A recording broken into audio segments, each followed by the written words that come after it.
Hi everyone, my name is भूमिका चौहान। स्वागत है आप सभी का इंग्लिश क्लास में और मैं आ गई हूँ वापस से आप लोगों के लिए एक सैम्पल पेपर लेकर। आप लोग देख रहे होंगे कि ये पूरा वीक मैंने आप लोगों को back to back sample papers ही सॉल्व करवाए हैं और इसका रीजन ये है कि मैं बच्चों को बताना चाहती हूँ कि आप लोग प्लीज पेपर्स को देखिए और किस तरीके के क्वेश्चंस पूछे जाते हैं एग्जाम्स के अंदर उन पर फोकस कीजिए। अक्सर बच्चे इजी क्वेश्चंस जो उन्हें समझ में आ रहा है या चैप्टर्स की समरीज या वैसे चीजों के ऊपर ज्यादा फोकस कर रहे होते हैं उनके स्टोरी पे, लेकिन अक्सर में जो क्वेश्चंस है वो ऐसे नहीं पूछे जाते हैं और पिछले 2 सैंपल पेपर्स के जो वीडियोस है उनसे आपको ये समझ में आ ही गया होगा। अब आप लोगों को बहुत इंपॉर्टेंट चीज जो मैं बताना चाहती हूँ वो ये कि किसी भी पेपर को जब आप सॉल्व करते हो तो एक प्रॉपर प्लानिंग की जरूरत होती है। पिछले 2 सैंपल पेपर्स में भी मैंने वो प्लानिंग आपको बताई है और आज के सैंपल पेपर में भी मैं आपको ये प्लानिंग जरूर बताऊंगी। कौन सा सेगमेंट पहले करें, कितना देर, कितने वाले कौन से वाले सेगमेंट को हमें देना होता है, सेक्शन को हमें देना होता है एंड किस तरीके से आंसर्स हमें फ्रेम करने होते हैं, कैसे हमें वर्ड लिमिट को पूरे तरीके से मतलब रिलीजियसली जो है फॉलो करना होता है, इन सब सवालों का जवाब आपको आज के इस वीडियो के अंदर मिल जाएगा। तो आइए स्टार्ट करते हैं। सैंपल पेपर 2023-24 का यहाँ पर बढ़िया सोल्यूशन आप लोगों को मिल जाएगा। देखो यार, लेटेस्ट सैंपल पेपर सॉल्व करना तो जरूरी है ही, वो मैं आपको सबसे पहले करवा चुकी हूँ, लेकिन उसके बाद मैंने आपको प्रीवियस ईयर पेपर्स के सैंपल पेपर्स करवाना शुरू किया। रीजन क्या था? रीजन ये है कि लेटेस्ट सैंपल पेपर तो आपको पेपर पैटर्न भी बता देगा, है ना, कि भाई देखो अब की बार जो क्वेश्चंस पूछे जाएंगे ना वो इस पैटर्न में पूछे जाएंगे। जैसे इस साल वाले में क्या किया गया है, अगर हम साइंस वगैरह का देखें तो अलग अलग सेक्शंस को अलग अलग सब्जेक्ट्स के अकॉर्डिंग बांट दिया। जैसे बायो का बना दिया, फिर फिजिक्स का, फिर केमिस्ट्री का, इस तरीके से अलग अलग करके मतलब डिवाइड करके आपका पैटर्न जो है वो बना दिया गया है। तो उससे बच्चों को पता चल गया। अब क्वेश्चन पूछे कैसे जाते हैं वो इंपॉर्टेंट है, इसीलिए हम प्रीवियस ईयर पेपर्स के भी, सैंपल पेपर्स के भी क्वेश्चंस जो है वो प्रैक्टिस कर रहे हैं। तो पैटर्न चाहे कैसा भी आए वो हमें लेटेस्ट वाले से पता चल जाएगा, हमें तैयारी उसी के अकॉर्डिंग करनी है, लेकिन क्वेश्चंस तो कहीं से भी आ सकता है, कैसे भी पूछा जा सकता है, बस वही सब जरूरी है। अब इंग्लिश के अंदर अगर हम बात करें लिटरेचर की तो कहीं पर भी स्टोरी आपको लिखने की जरूरत होती ही नहीं है। मैं सही बात बता रही हूं। अगर आप ये सोच रहे हो कि मैंने ना लेटर टू गॉड की तो मुझे पूरी कहानी पता है, क्या पता है कहानी का?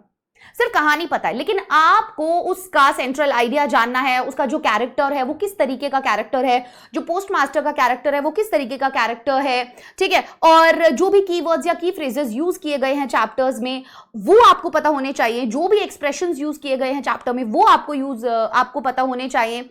आप क्वेश्चंस आज की क्लास के अंदर भी देखेंगे कि 2 चैप्टर्स के कंपैरिजंस दे दिए, ठीक है, एक पोएम उठा लिया, फिर दूसरी पोएम उठा लिया और फिर बोला जा रहा है कि भाई इन दोनों पोएम के अंदर ना जो माँ है, जैसे अमांडा पोएम है और हमारा जो सीगल वाला चैप्टर है, इन दोनों के अंदर मदर के 2 कैरेक्टर्स हैं। अमांडा वाले में भी एक मॉम का कैरेक्टर है और सीगल वाले में भी मॉम का कैरेक्टर है। अब आपसे क्वेश्चन बनाकर ऐसे पूछ लिया गया है कि भाई दोनों के कैरेक्टर में क्या डिफरेंस है, आप लोग बताइए।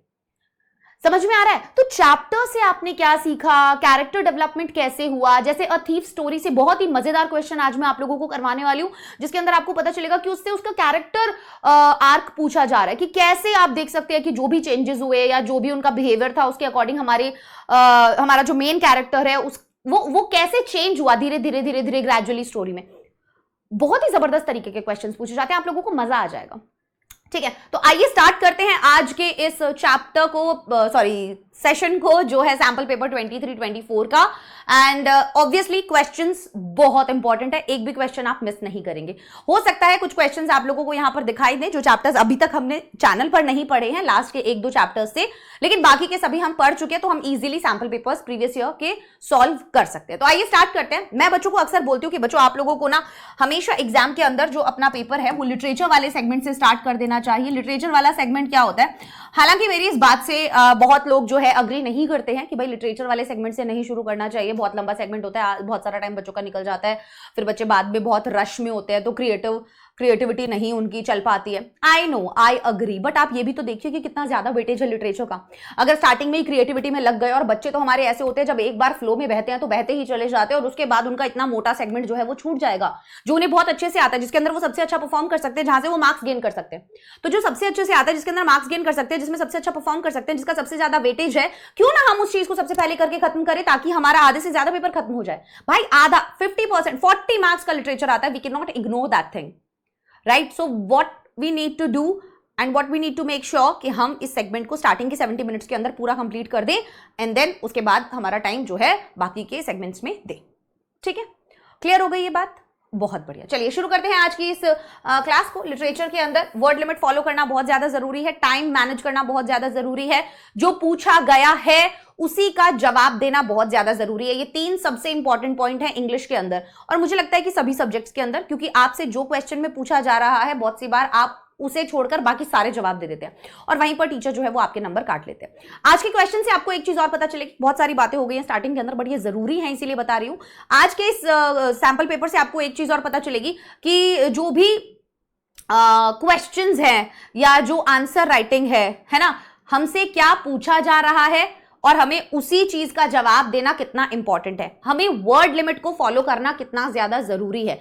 अगर हम क्वेश्चन को अच्छे से पढ़कर समझ नहीं रहे हैं, राइट, कि मैंने क्वेश्चन को ढंग से पढ़ा ही नहीं और मैंने सीधा लिखना शुरू कर दिया, तो आप अगर ये सोच रहे हो कि मैं कुछ क्वेश्चन आंसर्स जो है रट के चला जाऊंगा और वहां जाकर चिपका दूंगा, तो नंबर नहीं मिलने वाले हैं, क्योंकि जरूरी नहीं है कि वही सवाल आपके एग्जाम में आएगा और आप एज इट इज रटा हुआ वहां पर चिपका देंगे।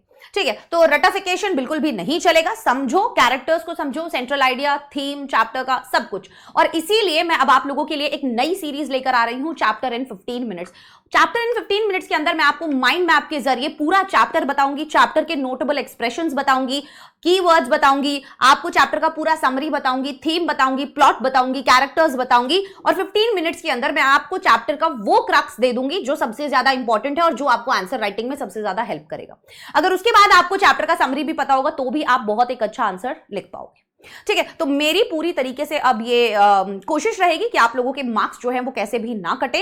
In chapter in 15 minutes series को एक सक्सेस बनाना अब आपका काम है। I am working on it, लगातार मैं लगी हुई हूं उसके ऊपर। ठीक है, तो आशा करती हूँ कि आप उसको बहुत सारा प्यार जरूर देंगे। आइए स्टार्ट करते हैं आज के इस सेगमेंट को। मैंने बोला सबसे पहले हमें लिटरेचर करना चाहिए, तो हम इसको स्किप करके अनसीन पैसेज को हम सबसे पहले लिटरेचर वाले पोर्शन को ही करेंगे। चलिए, yes, literature text book and supplementary reading text 40 marks का जो है हमारा आता है। अब ध्यान दीजिएगा, पैटर्न अलग हो सकता है, अब की वाला पैटर्न जो है, पुराने वाला पैटर्न जो है ऑब्वियसली अलग होगा, लेकिन एक बात का ध्यान रखना है कि भाई क्वेश्चंस किस तरीके के पूछे जा रहे हैं उस पर हमारा फोकस होना चाहिए। चलिए, क्वेश्चन नंबर 1 क्या है, हमें एक्सट्रैक्ट बेस्ड क्वेश्चन दिया हुआ है। कहां से आया हुआ है एक्सट्रैक्ट हमारा? On the day of the inauguration, inauguration वाले दिन, I was overwhelmed with a sense of history. I was overwhelmed with a sense of history. In the first decade of the 20th century, a few years after the bitter Anglo-Boer War and before my own birth, the white-skinned people of South Africa patched up their differences and created a system of racial domination against the dark-skinned people of their own land. अब कह रहे हैं inauguration वाले दिन, किस दिन? Inauguration वाले दिन आई वॉज ओवरवेल्म्ड, भाई मैं बहुत ओवरवेल्म्ड फील कर रहा था with a sense of history, क्योंकि मुझे अगर मैं देखूं कि क्या क्या पास्ट के अंदर हुआ है ना, तो बहुत सारे इमोशंस जो है वो एक साथ बहुत सारी यादें जो है वो एक साथ मेरे दिमाग में आ रही थी। In the first decade of the 20th century, a few years after the bitter Anglo Boer war, जो एंग्लो-बोअर वॉर था है ना, उसके बाद and before my own birth, मेरे बर्थ से भी पहले, the white skinned people of South Africa patched up their differences and created a system of racial domination. तो इन लोगों ने क्या कर दिया था, एक रेशियल डोमिनेशन का सिस्टम जो है वो क्रिएट कर दिया था, जिसके अंदर काले लोगों के ऊपर बहुत ज्यादा क्या होता था, अत्याचार किया जाता था गोरे लोगों के जरिए। चलिए, उनकी खुद की जमीन पर। क्या क्वेश्चन है, what does Mandela mean when he says he was overwhelmed with a sense of history? अभी मंडेला जी का क्या मानना है, क्यों कह रहे हैं वो ऐसे कि that he was overwhelmed with a sense of history? बताइए। Mandela felt deeply emotional and reflective. Mandela ji बहुत ही ज्यादा इमोशनल और रिफ्लेक्टिव फील कर रहे थे उस टाइम पे, realising the historical significance of the moment, क्योंकि वो ये समझ रहे थे कि भाई कितना जबरदस्त, अगर मैं बात करूं तो आज ये जो दिन है इसका कितना बड़ा हिस्टोरिकल सिग्निफिकेंस है ना, ये जो इतने सालों पहले चीज शुरू हुई थी, आज उस चीज का अंत होने वाला है। So he was becoming president in a nation where racial injustice had ruled for decades. आज वो उस जमीन पर खड़े हैं जिस जमीन पर सदियों से रेशियल डिस्क्रिमिनेशन हुआ है, ठीक है, और आज वो उसी जमीन पर खड़े होकर उन्हीं लोगों के प्रेसिडेंट बन रहे हैं। The memory of the past injustices and the hope for a new equal future brought a surge of intense feeling. अभी वो यादें कि पास्ट के अंदर जो भी इनजस्टिस हुआ वो सारी यादें, and the hope for a new equal future, और एक होप, एक आशा, एक उम्मीद, एक नए और एक समान फ्यूचर की कहीं ना कहीं उनके अंदर बहुत सारी फीलिंग्स जो है वो एक साथ जनरेट हो रही हैं और उसी की वजह से वो ओवरवेल्म फील कर रहे हैं, बहुत सारे इमोशंस उनको फील हो रहे हैं। इतने सालों से जो इनजस्टिस हुआ, उन्होंने जो जो किया, उनके साथी लोगों के साथ जो जो चीजें हुई, वो सब कुछ एक साथ फील कर रहे हैं, एंड दैट्स व्हाई हम बोल सकते हैं कि वो ओवरवेल्म फील कर रहे हैं। ठीक है, चलिए, what historical event is being referred to in the passage and what was its impact on South African society. किस हिस्टोरिकल इवेंट की इस पैसेज के अंदर बात हो रही है and what was its impact on South African society, और इसका क्या इंपैक्ट है साउथ अफ्रीकन सोसाइटी पर। एक सेकेंड, साउथ अफ्रीकन सोसाइटी पर इसका क्या इंपैक्ट है। ठीक है, चलो, yup. So the passage refers to the end of Anglo-Boer War and the resulting racial policies. अभी passage जो है वो क्या रेफर करता है, एंड किस चीज का अंत, एंग्लो-बोअर वॉर का। ठीक है, एंड रिजल्टिंग रेशियल पॉलिसीज, और जो भी रेशियल पॉलिसीज थी, ठीक है, जो भी डिस्क्रिमिनेशन वगैरह होता था उसका अंत। After resolving internal white conflicts with South Africans, created apartheid, a harsh system of racial segregation that oppressed the black majority, causing decades of suffering and inequality. अभी कह रहे हैं जो अपार्थाइड एक उन लोगों ने सिस्टम क्रिएट कर दिया था, आज वो इंटरनल कॉन्फ्लिक्ट जो है वो खत्म होने वाले हैं गोरे लोगों के साथ। A harsh system of racial segregation, एक जो बहुत ही हार्श सिस्टम था जिसके अंदर ये रेशियल सेग्रीगेशन था। अब आपको ना ये इंपॉर्टेंट चीजें हैं, जैसे racial segregation, internal white conflicts, ठीक है, ऑप्रेस्ड, ये वर्ड्स बहुत ज्यादा इंपॉर्टेंट है, decades of suffering and inequality, ये सभी वर्ड्स बहुत ज्यादा इंपॉर्टेंट है।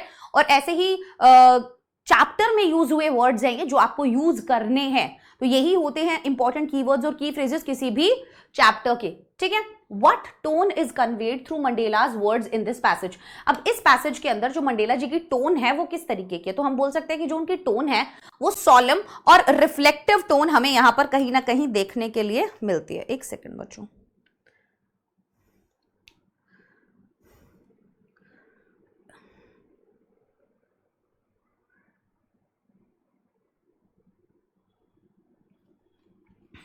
एक मिनट,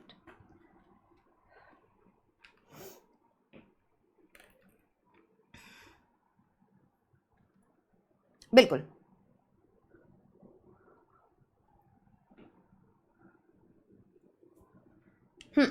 तो यहां पर क्या बोला जाता है, the tone is solemn and reflective. Mandela expresses a deep awareness of the long and painful struggle for justice paired with a hopeful anticipation of change. His words highlight both sorrow for the past and determination for a better future. क्या यहाँ पर भी किसी भी चीज में हमने कोई समरी सुमरी लिखी?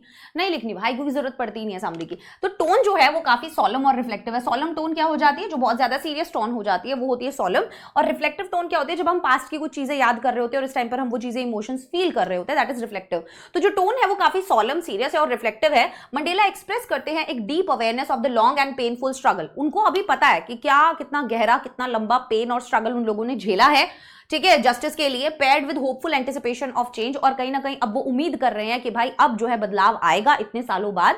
His words highlight both sorrow for the past and determination for a better future। और उनके जो वर्ड्स हैं वो हाईलाइट करते हैं सॉरो भी फॉर द पास्ट के लिए, and determination for a better future, और डिटर्मिनेशन कि भाई अब आगे जो है फ्यूचर जो है 100% बढ़िया ही होगा, अब इसके बाद कुछ भी गलत नहीं होगा। चलिए, नेक्स्ट दिया हुआ है आप लोगों को, रीड कीजिए फटाफट से, आप रीड कीजिए जल्दी से। लोमोव वाले चैप्टर से दिया हुआ है, द प्रपोजल चैप्टर से दिया हुआ है, जल्दी से रीड कीजिए। Lomov, it's cold, I am trembling all over just as if I had got an examination before me. The great thing is I must have my mind made up if I give myself time to think, to hesitate, to talk a lot, to look for an ideal or for real love, then I'll never get married. It's cold. Natalia Stepanova is an excellent housekeeper, not bad looking, well educated. What more do I want? But I'm getting a noise in my ears from excitement, drinks, and it's impossible for me not to marry. In the first place, I'm already 35, a critical age, so to speak. In the second place, I ought to lead a quiet and regular life. I suffer from palpitations. I am excitable and always getting awfully upset. At this very moment, my lips are trembling and there is a twitch in my right eyebrow.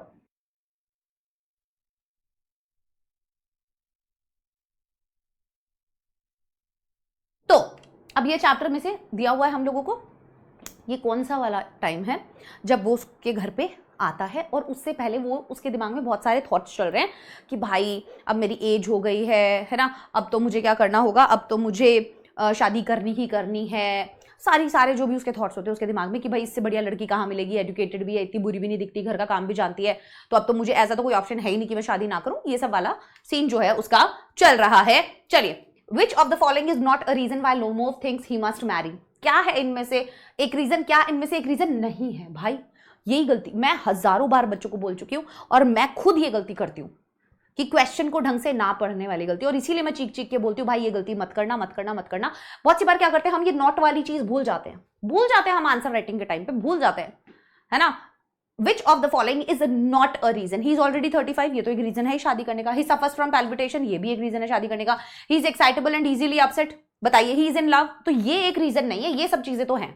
उसने यही बोला मैं 35 साल का हो गया हूं, मेरा अभी भी पैल्पिटेशन एज इन मेरी सांस फूल जाती है, दिल धक धक करने लग जाता है ना, सरसराहट धड़धड़ाहट भरभराहट भरभराहट, वही and is excitable and easily upset, तो ये सब होता है उसके साथ। बट ये वाली चीज जो है वो बिल्कुल मेंशन नहीं हुई है कि भाई वो प्यार करता है। वो बोलता है लड़की भी अच्छी है, घर का काम भी जानती है ना, और भाई एजुकेटेड भी है, ब्ला ब्ला ब्ला ब्ला ब्ला। अगले क्वेश्चन पे आते हैं, why is it fair to say that Lomov's tone when he says what more do I want uncertain and questioning. अभी why is it fair to say, ये सही क्यों होगा कहना कि लोमोव का जो टोन है व्हेन ही सेज, जब वो कहता है what more do I want, इससे ज्यादा मुझे चाहिए ही क्या है, इज अनसर्टेन एंड क्वेश्चनिंग। ये अनसर्टन था और क्वेश्चनिंग भी था। Answer in about 40 words, 40 words के अंदर हमें आंसर करना है। तो देखो, Lomov's tone when he says what more do I want is uncertain and questioning. क्यों? Because he is trying to convince himself, क्योंकि वो ऐसा लग रहा है कि अपने आप को कन्विंस करने की कोशिश कर रहा है, भाई अब तो 35 का हो गया, अब तो शादी करनी पड़ेगी, ऐसा तो हो नहीं सकता कि मैं शादी ना करूं, लड़की भी अच्छी है और क्या ही रीजन चाहिए शादी करने के लिए, है ना। And Natalia Stepanova is a suitable match for him, और वो ये भी खुद को कन्विंस कर रहा है कि भाई नटालिया स्टेपनोवा जो है वो मेरे लिए एक बिल्कुल सूटेबल मैच है। But at the same time he seems to be struggling with doubts and fears, और पर उसी समय पे वो स्ट्रगल भी कर रहा है, उसको बहुत सारे डाउट है, बहुत सारा डर है अंदर ही अंदर। His tone suggests that he is trying to reassure himself that he has made the right decision but he is not entirely convinced. अब क्या है, उसकी जो टोन है वो ये सजेस्ट करती है that he is trying to reassure himself, वो खुद को सांत्वना देने की कोशिश कर रहा है, रीअश्योरेंस देने की कोशिश कर रहा है कि भाई हाँ ठीक है तुझे करनी पड़ेगी, कन्विंस करने की कोशिश कर रहा है that he has made the right decision, कि भाई तूने सही डिसीजन लिया, इससे शादी करना तेरा बिल्कुल सही डिसीजन है। But he is not entirely convinced, लेकिन कहीं ना कहीं हम देख सकते हैं कि वो पूरे तरीके से कन्विंस्ड नहीं है। ठीक है, चलिए, read the following description A to C and identify which one correctly corresponds to the extract. A debate is a formal discussion on a particular topic, usually with two or more people presenting different viewpoints and arguments. A soliloquy is a speech given by a character alone on stage, which reveals their innermost thoughts and feelings to the audience. Number 3, an aside is a brief comment or remark made by character directly to the audience, which is not intended to be heard by other characters on stage. कौन सा चीज है इन तीनों में से हम देख सकते हैं जो यहां पर देखी जा सकती है?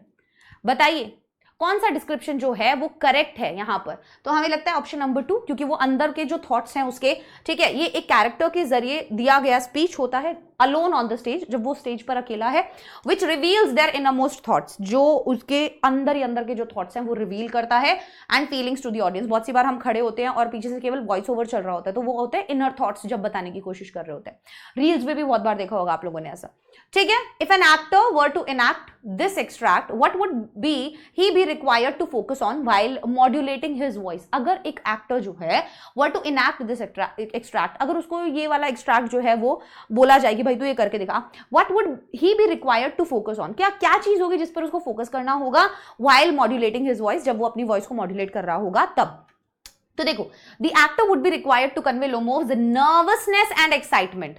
तो हमसे इनडायरेक्ट तरीके से पूछ लिया कि भाई वो किस तरीके का फील कर रहा है, वही तो फीलिंग वो अपनी वॉइस के अंदर लाएगा, नर्वसनेस की फीलिंग लाएगा, एक्साइटमेंट की फीलिंग लाएगा, right. So for example, he could raise his voice when Lomov is getting excited और lower it when he is feeling anxious, right. तो क्वेश्चन देखो भाई कैसे बना के पूछते हैं तुमसे, है ना, बढ़िया। चलिए नेक्स्ट है, फायर एंड आइस से हमें पूछा जा रहा है, but if it had to perish twice, I think I know enough of hate to say that for destruction ice is also great and would suffice.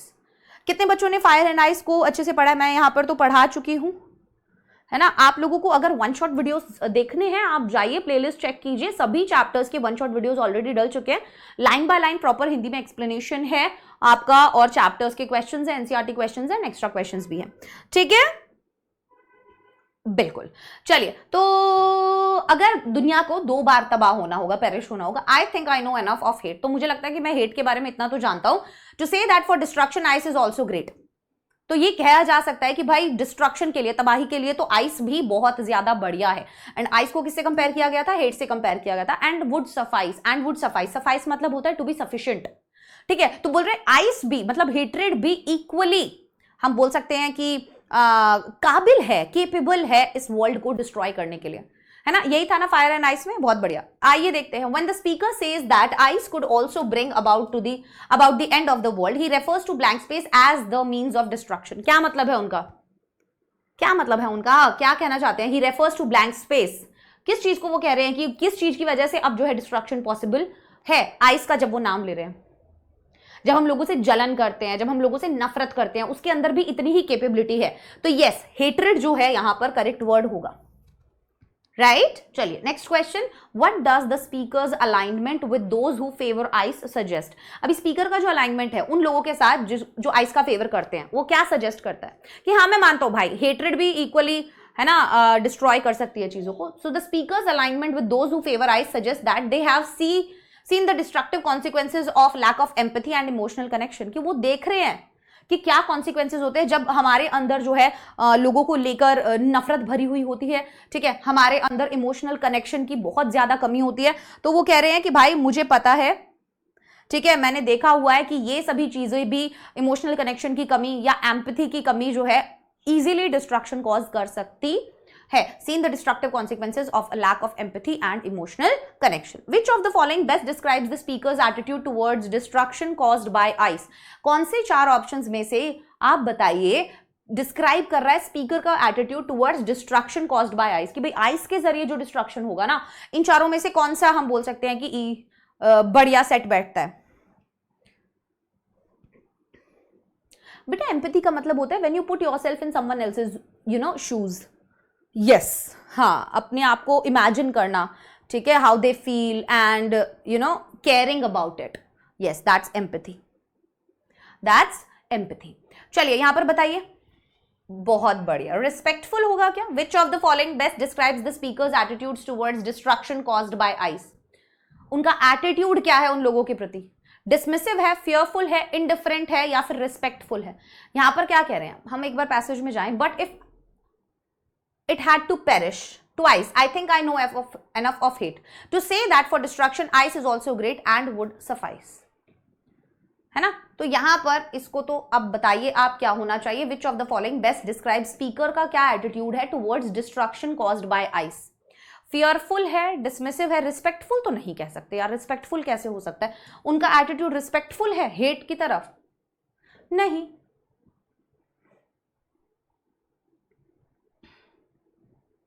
बताइए।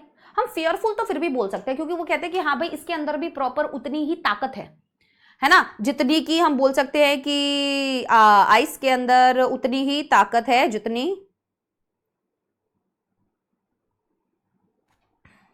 फायर के अंदर होती है। यस, ठीक है। हाँ, तो डिसमिसिव भी नहीं हो सकता है, इनडिफरेंट भी नहीं हो सकता है, रिस्पेक्टफुल तो कैसे होगा? वो रिस्पेक्टफुल तो नहीं है उसकी तरफ, बट वो ये बोल रहे हैं कि फेयरफुल है कि भाई हाँ इसके अंदर भी उतना ही ताकत है।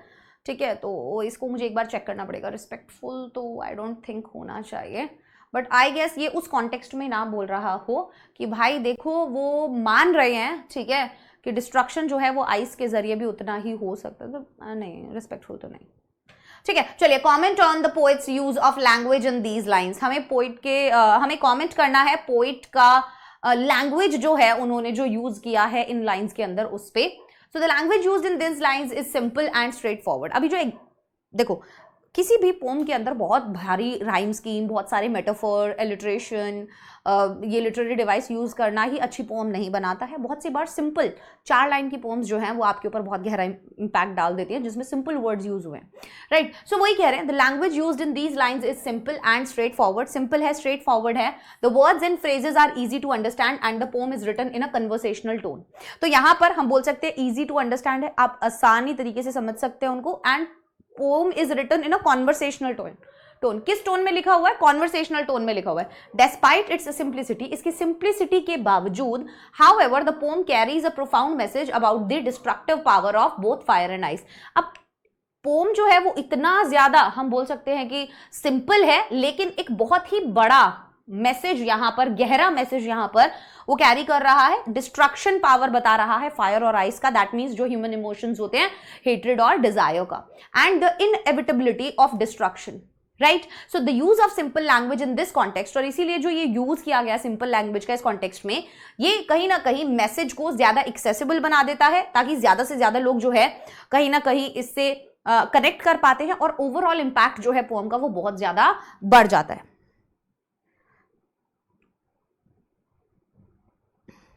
हाँ या ना? यहां तक समझ गए बेटा? समझ गए? पानी पी लिया जाए थोड़ा सा. चलिए नेक्स्ट क्वेश्चन देखिए, इतने पोएम पढ़िए.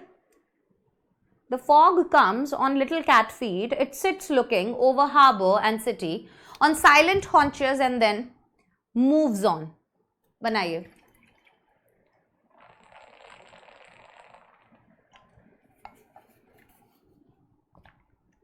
देखिए, in what way does the language used in this poem challenge traditional ideas of what poetry should be? जो बात मैंने अभी बोली, इनएविटेबल का मतलब हो जाता है अनअवॉइडेबल.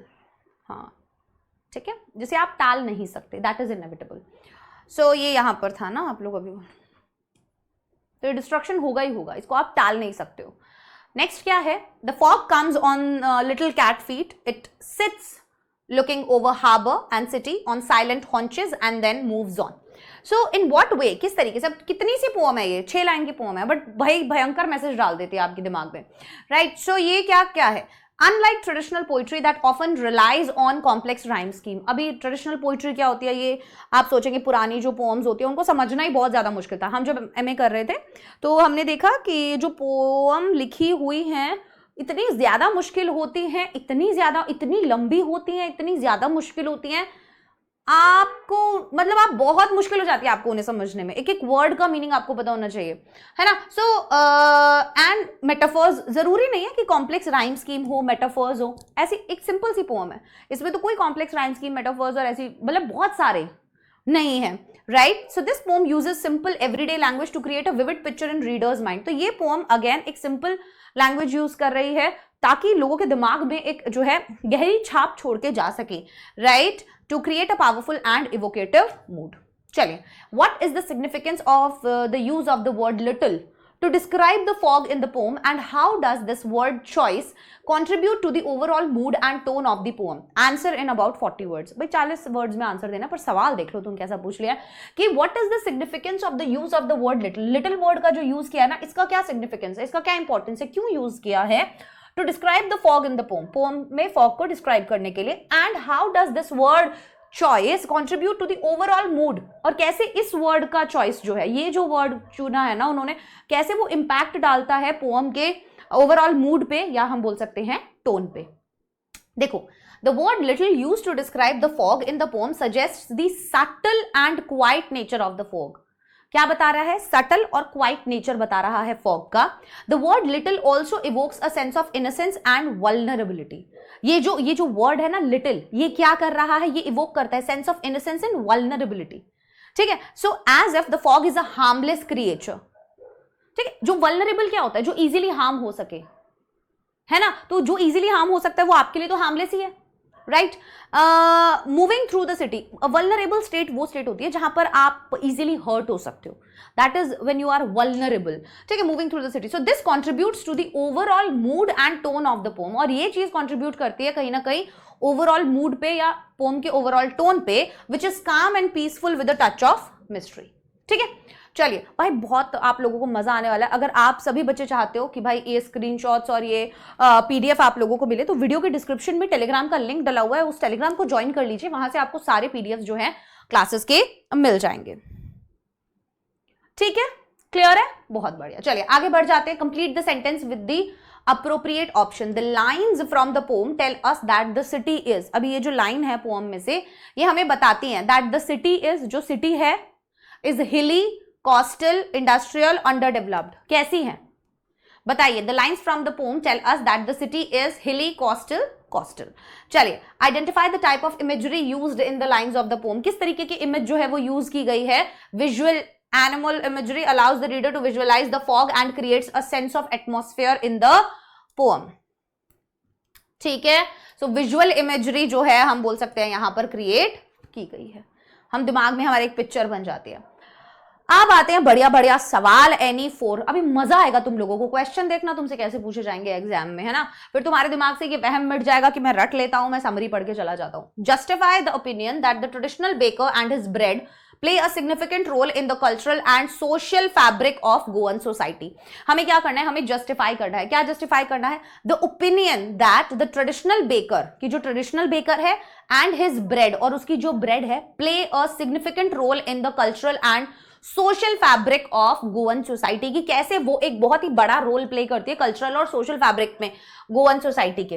तो हम बोल सकते हैं कि ब्रेड का तो एक बहुत बड़ा रोल था, है ना। बहुत ही बड़ा रोल दिखाया है कि कोई भी फंक्शन नहीं हो रहा है, कोई भी पार्टी नहीं हो रही है, लोगों का दिनचर्या, जैसे हमारे यहाँ दूध आता है वैसे वहां पे वो सुबह सुबह ब्रेड बेचने के लिए आते हैं, राइट। तो बस traditional bakers and his bread are integral to Goan culture and daily life. Integral मतलब मोस्ट इंपॉर्टेंट, बहुत ही अहम एक हिस्सा है गोवा के लोग जो हैं, वहां पे रहने वाले जो लोग हैं, उनकी दिनचर्या क्या, उनकी जिंदगी का। Introduced by the Portuguese, the bread making in tradition continues today. भाई इंट्रोड्यूस्ड बाय पोर्तुगीज, तो हमने इससे बता दिया कि भाई लाए कौन थे? पोर्तुगीज लोग लाए थे उनको, एंड ब्रेड मेकिंग ट्रेडिशन जो है वो आज तक वहां पर चल रहा है।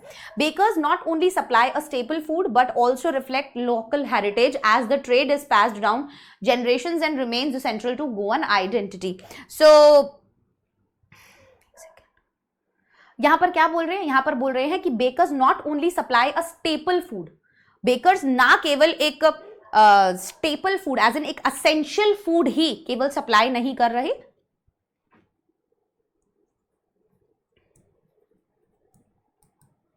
But also reflect local heritage. लेकिन क्या भी रिफ्लेक्ट कर रहे हैं? क्या चीज और रिफ्लेक्ट कर रहे हैं? लोकल हेरिटेज रिफ्लेक्ट करते हैं।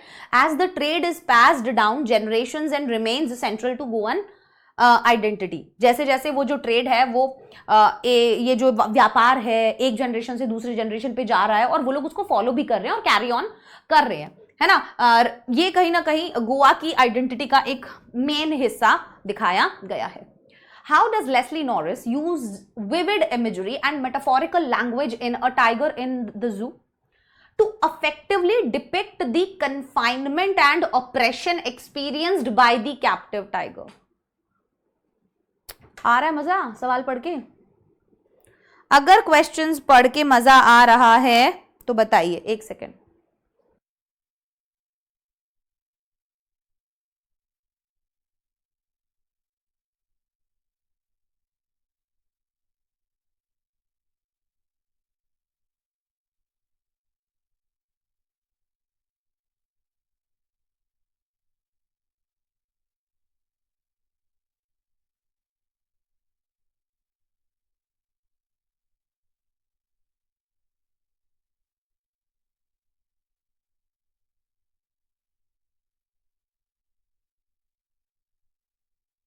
ठीक है, चलिए। How does Leslie Norris use vivid imagery and metaphorical language in a tiger in the जू?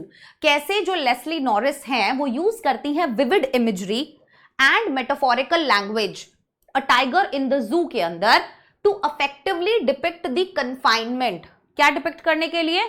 कन्फाइनमेंट डिपिक्ट की, वो कैद था ना उसके अंदर, उसको डिपिक्ट करने के लिए, एंड ऑपरेशन की किस तरीके से उस पर अत्याचार हो रहा है उसको डिपिक्ट करने के लिए, and experienced by the captive tiger. वो जो बंधा हुआ बंद पिंजरे में टाइगर है वो क्या क्या चीजें फील कर रहा है, वो कन्फाइनमेंट में है, ऑपरेशन हो रहा है उसके ऊपर, वो सब चीजें वो कैसे डिपिक्ट कर रही हैं, कैसे डिस्क्राइब कर रही हैं, उसके बारे में हमें बताना है कि कैसे उन्होंने इमेजरी और मेटाफोरिकल लैंग्वेज का यूज किया है इन चीजों को दिखाने के लिए। तो हमें एग्जांपल्स उठा के भी डालने पड़ेंगे, ठीक है। तो देखिए, yes, Leslie Norris use vivid imagery and metaphors to portray the tiger's confinement, जैसे phrases like pads of velvet quiet and vivid stripes highlight its beauty while quiet rage reflects suppressed anger.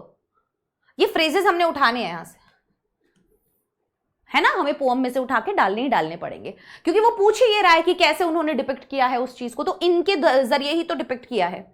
The contrast between jungle freedom and zoo captivity emphasizes the oppression faced by the majestic animal, कि भाई अगर हम contrast देखें कि जंगल के अंदर उसके पास क्या क्या आजादी होती है और जू के अंदर कैसे वो एक पिंजरे के अंदर बंद है, ये एम्फेसाइज करता है द ऑपरेशन, कि क्या शोषण उस जानवर के ऊपर हो रहा है ना, उस मैजेस्टिक एनिमल के ऊपर हो रहा है। और उसका मैजेस्टिक होना कैसे बताया गया है, विविड स्ट्रिप्स से, पैड्स ऑफ वेलवेट क्वाइट से, राइट? हाँ या ना, बताइए, जल्दी बताइए।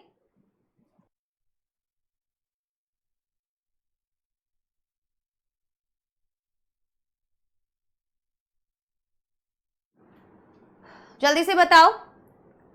Explain how the description of the devastation caused by the hailstorm reflects the sadness within Lencho in a letter to God। अब कह रहे हैं कि कैसे जो डिस्क्रिप्शन है, जो devastation caused by the hailstorm, devastation जो भी तबाही मची, किनकी तबाही मची थी, जो लेंचो के खेतों में तबाही मची थी हेलस्टॉर्म की वजह से, क्या रिफ्लेक्ट करता है? The sadness within Lencho in a letter to God. Lencho के अंदर की सैडनेस बताइए, reflects the sadness within Lencho. तो कैसे जो डिस्क्रिप्शन है डेविस्टेशन का, वो लेंचो के अंदर की सैडनेस को डिपिक्ट करता है, बताओ। अब ये लाइंस भी दे दिया, देखो। Not a leaf remained on the tree, the corn was totally destroyed, the flowers were gone from the plants, Lencho's soul was filled with sadness. बताइए, आंसर कीजिए। The hailstorm's devastation mirrors Lancho's deep sorrow। अभी जो hailstorm है ना, hailstorm's devastation, hailstorm का जो devastation है, mirrors कहीं ना कहीं वो एक हम बोल सकते हैं Lancho's deep sorrow, कि जितना ज्यादा मतलब तबाही मची है ना, उतना ही दुखी है बेचारा वो। Lines like not a leaf remained and flowers were gone। flowers क्या थे? उनके ऊपर जो आए हुए थे, वो क्या बताते हैं? कॉर्न के ऊपर जो फ्लावर आए हुए थे, जिनसे पता चलता है कि हार्वेस्ट अच्छा होगा, है ना, अब वो सब जा चुके थे। दैट मीन्स पूरी फसल खराब हो चुकी थी। सो रिफ्लेक्ट अ रूइंड लैंडस्केप, है ना। So this destruction of his crops, his only hope for survival, fills Lencho with despair, highlighting his emotional loss and sense of hopelessness। So ये जो डिस्ट्रक्शन था उसकी फसल का और उसकी उम्मीद का, जो सर्वाइवल की उसकी एकमात्र उम्मीद थी उसका, fills Lencho with despair, वो कहीं ना कहीं लेंचो को दुख तकलीफ से भर देता है, highlighting his emotional loss and sense of hopelessness। और यही चीज दर्शा रहा है, हाईलाइट कर रहा है उसका इमोशनल लॉस और सेंस ऑफ होपलेसनेस, कि अब वो पूरे तरीके से निराश हो चुका है। उसे लग रहा है अब मैं क्या करूंगा, मेरा सारा घर परिवार कैसे चलेगा, अब मैं बच्चों को क्या खिलाऊंगा, सारा साल मेरा कैसे कटेगा, है ना। तो वो वाली चीज है। हाँ, ठीक है, चलिए। Kitty was a trusted friend to Anne, elaborate. Kitty कौन थी? डियर डायरी, है ना। उनने अपनी डायरी का जो नाम रखा था वो क्या रखा था बच्चों? किटी रखा था। तो कैसे हम बोल सकते हैं कि वो विश्वास कर सकती थी, वो एक विश्वास वाली फ्रेंड थी, एक ट्रस्टेड फ्रेंड थी एन के लिए। Elaborate. Kitty Anne's diary was her trusted friend who offered her emotional comfort and a safe space to share her thoughts। अब उस डायरी ने उसको सबसे पहली चीज क्या प्रोवाइड किया, जो एक रियल फ्रेंड प्रोवाइड करता है?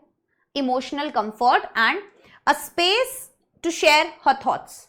एक ऐसी जगह, उसके पास सब थे आसपास, बट कहीं ना कहीं उसके पास कोई ऐसा इंसान नहीं था जिसको वो अपने थॉट्स बता सके, जिसके साथ वो चीजें शेयर कर सके जो वो किसी को ना बता सकती है ना।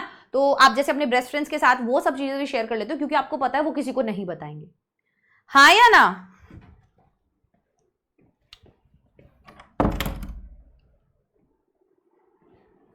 Right.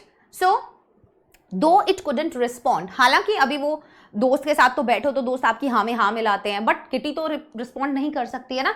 Right. Writing to Kitty helped Anne cope with loneliness. लेकिन कहीं ना कहीं किटी मतलब अपनी डायरी में लिखने से उसको कहीं ना कहीं हिम्मत मिली कि वो अपने अंदर के इमोशंस के साथ उनको झेल पा रही थी, उनको बर्दाश्त कर पा रही थी, अपने अकेलेपन से कोप अप कर पा रही थी, एक्सप्रेस हरसेल्फ फ्रीली, अपने आप को खुलकर एक्सप्रेस कर पा रही थी, and find solace during the hardships of hiding and growing up. और कहीं ना कहीं उसे क्या मिल रहा था?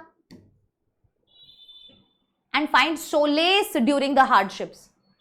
जितनी भी प्रॉब्लम्स, परेशानियां लाइफ के अंदर चल रही हैं, उससे कहीं ना कहीं उसे सुकून मिल रहा था, है ना। कोई भी नहीं था उसके पास इतना ट्रस्ट वर्दी जिसको वो सारी चीजें जो है वो बता सके, बट अब उस डायरी के अंदर लिखने के बाद कहीं ना कहीं कंफर्ट उसको मिल रहा था, है ना। How does organ Nash's The Tale of Custard the Dragon challenge the notion that individuals should conform to societal expectation? याद है चैप्टर? बताइए, how does organ Nash's The Tale of Custard Dragon जो है चैलेंज करता है the notion, जो notion है that individuals should conform to societal expectations. Society की एक्सपेक्टेशंस क्या होती हैं आप लोगों से? क्या सोसाइटी चाहती है कि आप डर कर भाग जाएं? सोसाइटी चाहती है क्या कि आप डर कर भाग जाएं? बताइए। नहीं ना।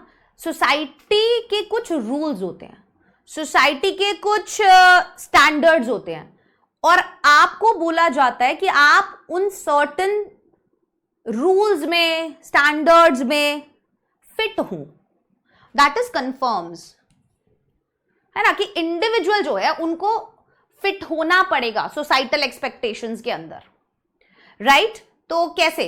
Organ Nash's The Tale of Custard the Dragon challenges societal expectations by showing that, वो चैलेंज करती है सोसाइटल एक्सपेक्टेशंस को क्या दिखा के, कि true courage can lie beneath a timid appearance, कि असली जो इमेज है ना, असली जो करेज है ना आपका, वो कहाँ हो सकता है कि वो आपके अपीयरेंस में आप लग रहे हो बहुत ज्यादा कि आप किसी से बात नहीं करते हो, आप बहुत ज्यादा डरपोक किस्म के इंसान हो, ठीक है। आपका जो अपीयरेंस है वो हो सकता है आप दिखने में बहुत पतले दुबले से हो, लेकिन आपके अंदर बहुत दिमाग है, आपके अंदर बहुत ताकत है, आप किसी को भी पागल बना सकते हो, आप बड़े से बड़े इंसान को भी हरा सकते हो, हाँ या ना? यस। तो वो इंसान जो बहुत ही टिमिड पर्सनालिटी होता है, वो दिखने में ऐसा लग सकता है कि वो डरता है, हेजिटेंट है ना, उसके नीचे भी, मतलब जरूरी नहीं है कि उसका अपीयरेंस जैसा है उसके अंदर करेज नहीं है। While others boast of bravery, कई लोग होते हैं बहुत बड़ी बड़ी बातें फेंकते हैं, है ना, बट रन फ्रॉम डेंजर, लेकिन जैसे ही कोई प्रॉब्लम आती है सबसे पहले भग जाते हैं। So Custard mocked as a coward proves to be the real hero. अभी कस्टर्ड द ड्रैगन जो था उसको सभी लोग मजाक उड़ाते हैं, कावर्ड बोलते हैं, लेकिन कहीं ना कहीं वो ही रियल हीरो निकलता है, defying stereotypes and saving the day. सारे स्टीरियोटाइप्स का सर्वनाश करते हुए उस दिन का हीरो वो अकेला होता है ना। चलिए, the pome promotes the idea that everyone has unique talents and abilities. इसीलिए ये जो पोम है ये किस आइडिया को प्रमोट करती है कि हर एक इंसान के अंदर कुछ यूनिक टैलेंट और एबिलिटीज होती हैं, and should be encouraged to pursue their passions and strength. और कहीं ना कहीं हमें एनकरेज करना चाहिए लोगों को भी कि वो अपना पैशन और अपना स्ट्रेंथ जो है वो परस्यू कर पाए एट देयर पेस, जैसा वो चाहते हैं, जिस पेस पे वो चाहते हैं, rather than conforming to societal expectations, rather than क्या सारा दिन अपनी चौड़ दिखाते घूमो, बड़ी बड़ी बातें फेंको, ये सब करने की जरूरत नहीं है, जब जरूरत है तब करो, राइट? चलिए, अगला क्वेश्चन क्या है? Answer any two of the following three questions in about 40 to 50 words. The story A Triumph of Surgery is a powerful example of the importance of saying no. Explain. कि जो कहानी है A Triumph of Surgery, ये एक powerful example है किसका? Of the importance of saying no. A triumph of surgery के अंदर साफ दिखता है ना, कि भाई ना, मैं ना नहीं कह पाती, है ना। बाद में बेशक मेरे को कोई बहाना लगाना पड़ जाए उस चीज को ना करने का, बट अगर किसी ने मुझसे डायरेक्टली पूछ लिया तो मैं उस टाइम पर बहाना नहीं लगा पाती, मैं हाँ भर देती हूँ, और इसकी वजह से मेरे को बहुत ज्यादा स्ट्रेस हो जाता है, क्योंकि अब मुझे वो काम करना नहीं है, मैंने हाँ भर दिया, अब मुझे लगता है मुझे इसके लिए बहाना ढूंढना पड़ेगा, और ये बहुत ही बड़ा मैस हो जाता है। तो वो यही चीज यहाँ पर बोल रहे हैं कि भाई कितना ज्यादा इंपॉर्टेंट है ना कहना। अभी उसका डॉग जो है वो तो लालची है, वो तो मांगता रहता है, और वो उसको देती रहती है, खाने के लिए देती रहती है, हाँ या ना, है ना, बट वो उसकी तबीयत खराब कर रहा है ना। बस चलिए लिखते हैं, a triumph of surgery highlights the importance of saying no for others well being, दूसरों की भलाई के लिए, right? Mrs Pumphrey's inability to refuse Tricki extra food. Mrs Pumphrey की ये जो इनएबिलिटी थी को, वो ट्रिकी को भाई एक्स्ट्रा खाना देने से नहीं रोक पा रही थी, मना नहीं कर पा रही थी, leads to his poor health. उसी की वजह से क्या हुआ, उसकी हेल्थ खराब हो गई। Harriet's firm decision to take control helps Tricki recover. अब हैरियट का जो फर्म डिसीजन था कि भाई रुक जा, मेरे को ये हाथ में अपने अब कमान लेनी पड़ेगी और बहुत हो गया तो उसको मार के छोड़ेगी. Tricky recover showing that sometimes denial is necessary for someone's good. वो ये दिखाते हैं कि कभी कभी मना करना भी अच्छा होता है किसी की भलाई के लिए. शुगर का पेशेंट अगर तुमसे शुगर मांगेगा तो तुम्हें ना करना पड़ेगा. हाँ कर दोगे तो तुम उसका बुरा कर रहे हो. राइट चलिए, how does education play a transformative role in Bholi's life. कैसे जो है एजुकेशन एक बहुत ही बड़ा ट्रांसफॉर्मेटिव रोल प्ले करती है भोली की जिंदगी में. आप देख सकते हैं बचपन से ही भोली के साथ किस तरीके का व्यवहार हुआ, स्कूल के अंदर कैसा व्यवहार हो रहा था, घर के अंदर कैसा व्यवहार हो रहा था, उसके अपीयरेंस को लेकर कितना मजाक उड़ाया जा रहा था, उसके हकलाने को लेकर कितना मजाक उड़ाया जा रहा था. बट एजुकेशन ने कैसे उसको चेंज किया. राइट यही हमें लिखना है कि education transforms Bholi from a shy underconfident girl into a bold and self assured individual. पहले वो कॉन्फिडेंट नहीं थी बिल्कुल भी अपने आप को लेके, सोसाइटी में कोई उसको एक्सेप्ट ही नहीं कर रहा था. बट अब वो एजुकेशन की वजह से कहीं ना कहीं बोल्ड और सेल्फ एश्योर्ड इंडिविजुअल बन गई थी. It gives her the strength to reject an unfair marriage. उसके अंदर वो ताकत आई कि वो एक जो गलत शादी हो रही है उसको करने से उसने मना किया. Right and speak up for her rights. और अपने हक के लिए वो लड़ी, बोली वहां पर. दो through learning she gains dignity, independence and courage. Dignity मिली, इंडिपेंडेंस और करेज, ये तीनों चीजें उसने एजुकेशन की वजह से ही तो समझी. To challenge societal injustice and stereotypes. तभी आप ये सोसाइटी के जो इनजस्टिस होते हैं, बहुत सारी चीजें सोसाइटी के अंदर बहुत ही खराब है भाई, तो उनको चैलेंज करना बहुत जरूरी है, अदरवाइज ये चलती रहेंगी, है ना. Yes. The various elements of Robert Arthur's writing style work together to create a sense of tension, uncertainty, and suspense, well suited to the mystery and suspense genre of the story. The Midnight Visitor. Comment with reference to any one element. बताइए.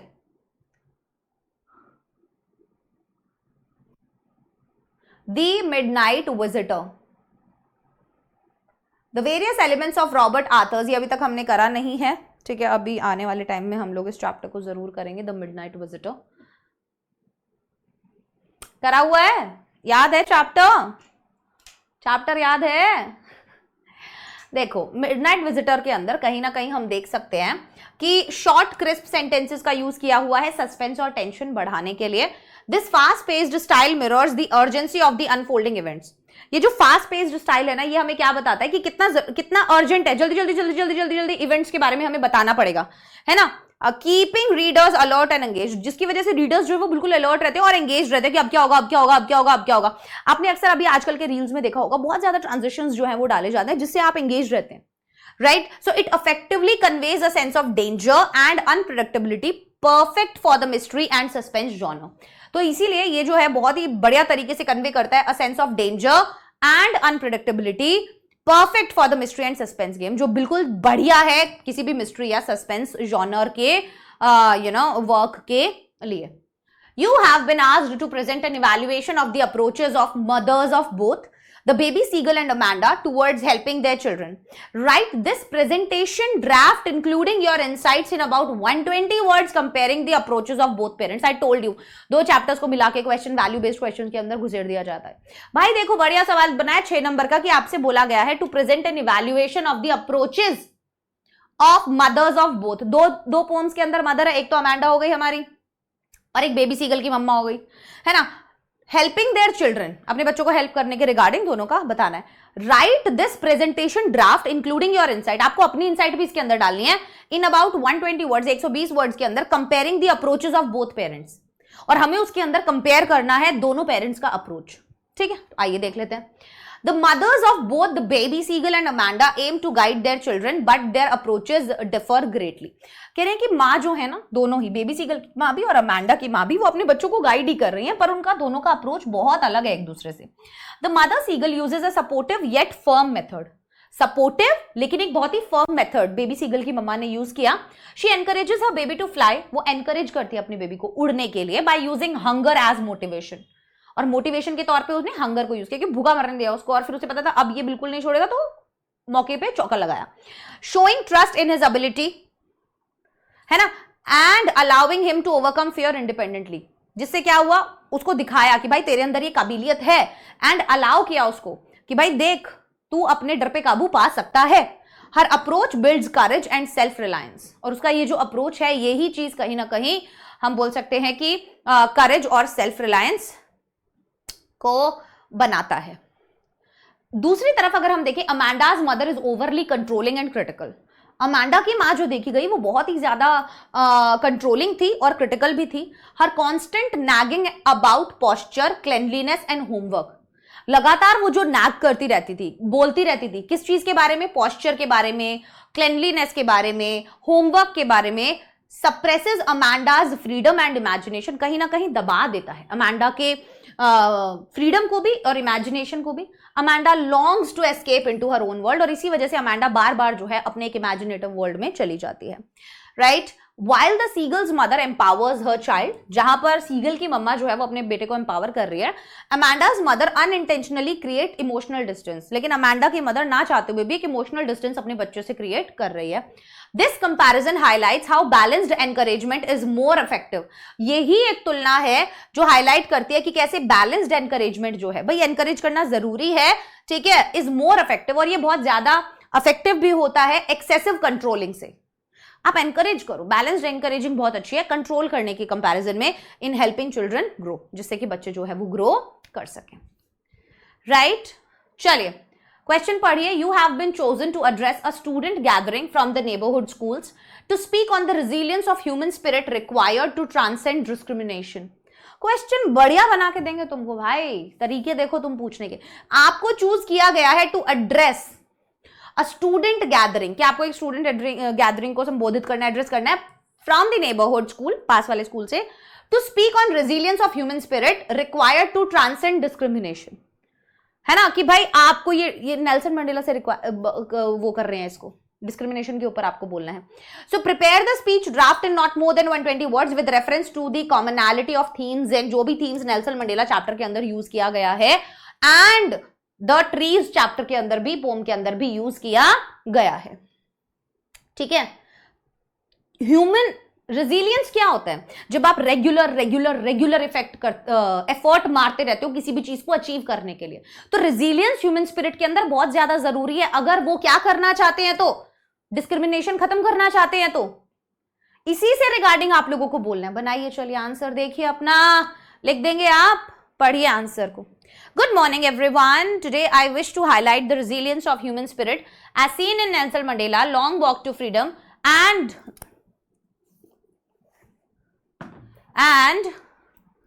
अरे यार क्या हो गया, एक second, कहाँ थे?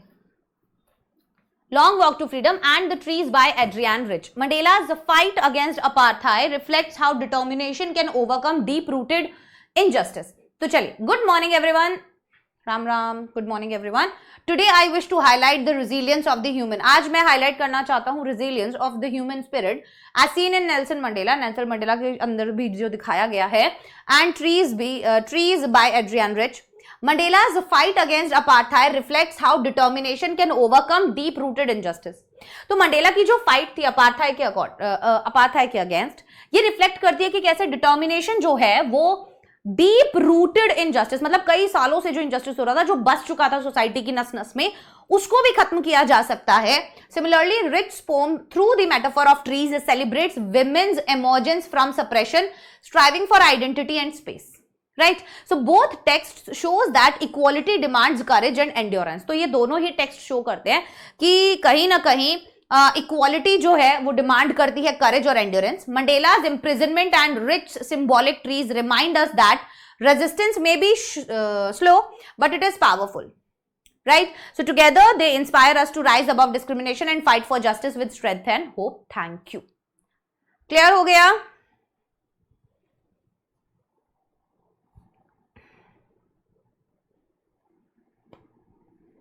ऐसे भी लिख सकते हो आप, थोड़ा सा इसको चेंज करके भी लिख सकते हो, क्योंकि आपसे बेसिकली एक स्पीच ड्राफ्ट करने के लिए बोला है जो इन चैप्टर्स से है, तो थोड़ा सा और बेटर आंसर जो है ये बन सकता था, ठीक है। चलिए, imagine that madam Loisel from the necklace and okay by Guy de, ये पता है मेरे उसमें आया था ये चैप्टर, क्या कहते हैं इसमें, पेपर में, अभी कॉम्पिटिटिव एग्जाम का पेपर हुआ उसके अंदर। Writes a diary entry exploring the theme of class and social status and the nature of social mobility in the context of his own experience. Right this diary entry as Madame Loisel in about 120 words. अब आपको क्या करनी है, diary entry करनी है 120 words के अंदर।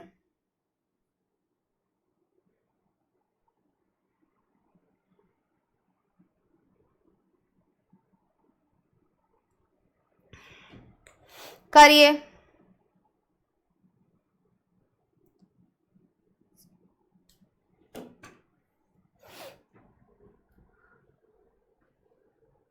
Imagine कीजिए that M Loisel, madam Loisel from the necklace by Guy de Maupassant. वहां के नाम भी कितने अजीब अजीब से होते हैं ना, प्रोनाउंसिएशन भी मुश्किल हो जाता है।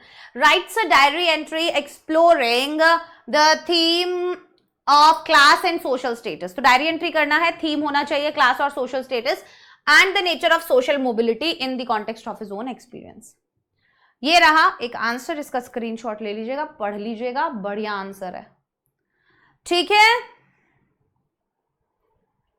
खुद से लिख सकते हो क्योंकि ऐसे आंसर्स जो हैं वो खुद से ज्यादा अच्छे बनते हैं और खुद से ही बनाने चाहिए।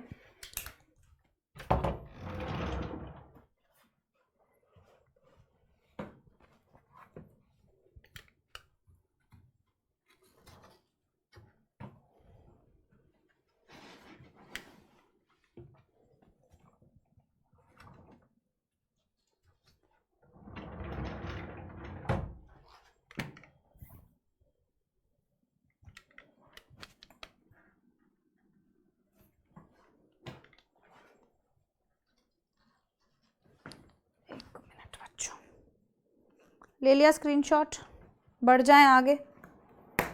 चलिए, A character arc is the transformation or development of a character throughout a story and refers to the changes a character undergoes as a result of their experiences, challenges and interactions with other characters. In the light of the above information, trace the character arc of the thief in Ruskin Bond's The Thief story in about 120 words. Told you कि भाई एक character arc क्या होता है, transformation या development होता है character का थ्रू द स्टोरी, है ना। धीरे धीरे धीरे धीरे कैरेक्टर डेवलप होता है, पहले अजीब सा होता है, फिर उसके अंदर चेंजेस आते हैं जो भी इवेंट्स होते हैं उनकी वजह से। सो यस, अब हमें क्या बताना है, in the light of above information trace the character arc of the thief. अब हमारा थीफ कौन था, थीफ कौन था हमारा लड़का, हमारा बताइए, बढ़िया, उसका कैरेक्टर आर्क बताना कैसे वो चेंज हुआ। चलो, in the thief's story, the thief undergoes a significant transformation. Initially, he is selfish, unnamed teenager who survives by stealing and deceiving kind people like Anil. Anil जैसे लोगों को क्या करता था, वो पागल बनाता था। He targets Anil thinking he would be an easy victim. अभी वो टारगेट करता है अनिल को ये सोचकर कि भाई वो एक इजी विक्टिम होगा। However, as Anil treats him with trust and kindness, अभी अनिल क्या करता है, उसको ट्रस्ट से, काइंडनेस के साथ उस पर विश्वास करता है, उसको दया दिखाता है, ऐसे ट्रीट करता है, टीच करता है उसको, teaching him to read write and cook, और उसको लिखना पढ़ना सिखाता है सब कुछ। The thief begins to change, तो भाई हमारा जो थीफ है वो बदलना शुरू हो जाता है। The turning point come when he steals Anil's money.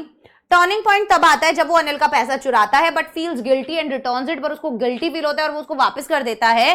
This act reflects a growing moral awareness, और यही एक्ट जो होता है वो एक कहीं ना कहीं हम बोल सकते हैं कि रिफ्लेक्ट करता है मोरल अवेयरनेस की, क्या सही है क्या गलत है, अब उसको खुद ही पता चल गया। The thief's inner conflict and ultimate decision to not betray Anil show that he is no longer driven solely by greed. ये दर्शाता है कि भाई अब सिर्फ लालच ही ऐसी एक चीज नहीं है जिसकी वजह से वो कोई भी काम करेगा। His journey from a dishonest thief to a person open to change reflect a powerful character arc of redemption and hope. कि हर एक इंसान के अंदर एक उम्मीद हो सकती है, बदलने की उम्मीद हो सकती है, कैसे उसको पछतावा हो सकता है चीजों को, कैसे आप उसे चेंज कर सकते हो। ये आप कहीं ना कहीं through compassion, through honesty, through trust एक इंसान के अंदर ये चेंजेस लाए जा सकते हैं। तो ये तो था हमारा लिटरेचर वाला पोर्शन जो अभी हमने किया। अब हम क्या करेंगे, अब हम करेंगे ग्रामर वाला पोर्शन। तो भाग के चलते हैं फटाफट से ग्रामर वाले पोर्शन पर, और चलिए फटाफट से आ जाइए ग्रामर वाला पोर्शन।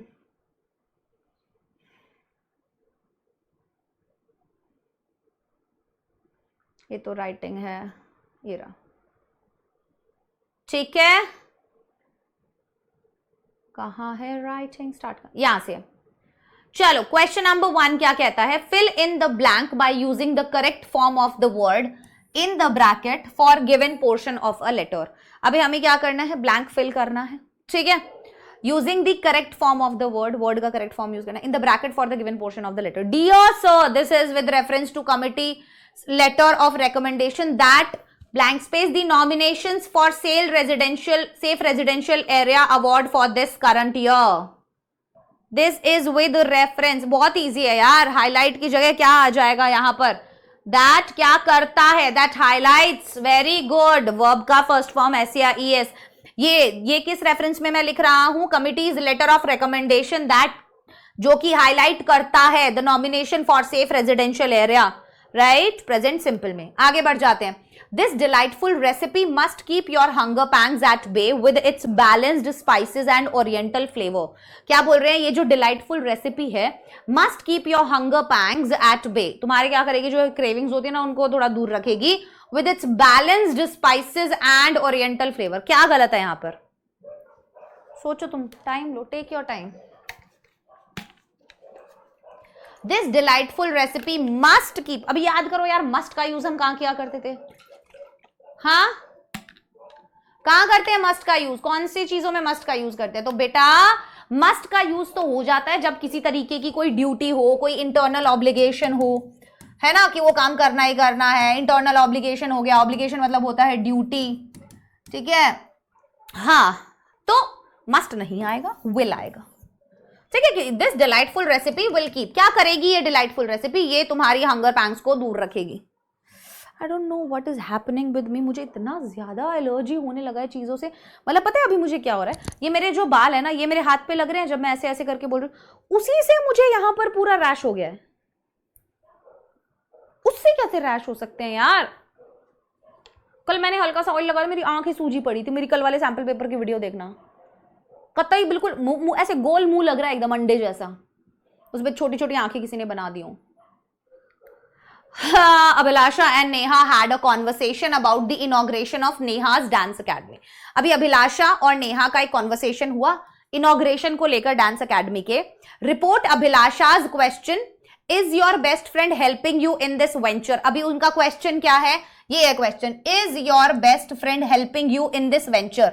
अभी देख लो, यस और नो टाइप वाला है, बना दो यार इफ और वेदर का यूज करके, कितना इजी है, कुछ करना ही नहीं है। बताओ, is your friend helping you in the venture. Abhilasha's question, तो अभिलाषा आस्क्ड नेहा इफ या वेदर, जल्दी जल्दी जल्दी जल्दी जल्दी जल्दी, प्रेजेंट कॉन्टिन्यूअस में किसके अंदर बदल जाएगा, पास्ट कॉन्टिन्यूअस के अंदर बदल जाएगा।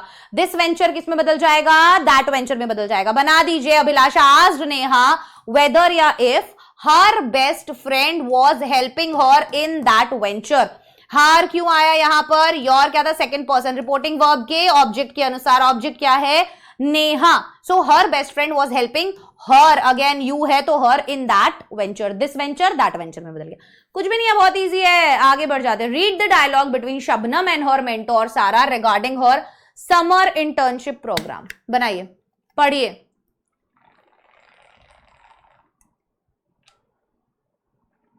बना दो फटाफट।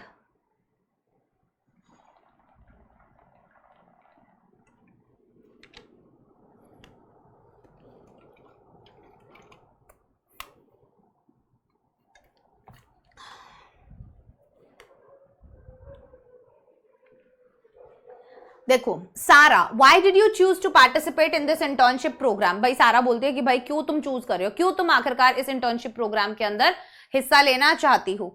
Shabnam, I am convinced with this program has the potential to enhance my abilities. कि भाई मैं कन्विंस्ड हूं इस चीज को लेके कि इस प्रोग्राम के अंदर वो पोटेंशियल है कि मेरी एबिलिटीज को एनहांस कर पाएगा। Select the correct option to complete the reporting of the above dialogue. सारा आस्क्ड शबनम, इंटेरोगेटिव सेंटेंस है ये वाला, बस जो उसने पूछा है, why did you choose to participate in this internship. Sentence किसके अंदर है, पास्ट सिंपल के अंदर, किसमें बदल जाएगा, पास्ट परफेक्ट में, WH वर्ड वाला है, क्या आएगा, why he had chosen to participate, option number C, very good, why he had chosen to participate. Next question, fill in the blank by choosing the correct option to complete the concluding line of an issued circular by an organization to its managers. क्या कह रहे हैं? A copy of the plan is enclosed and that may be communicated, then may be communicated and this may be communicated to all team leaders for compliance. एक copy plan की is enclosed है ना, and blank space may be communicated, so that may be communicated, then may be communicated, yeah, this may be communicated. Very good. This may be and this ये may be communicated to all team leaders for compliance. आगे बढ़ जाते हैं. The company aimed at increasing authority in areas frequently visited by the clients. Use the given format for your response. अभी जो company है aim करती है at increasing authority in areas frequently visited by the clients. बताइए, use the given format for your response. Error बताइए और फिर correction भी बताइए. क्या गलती है यहां पर?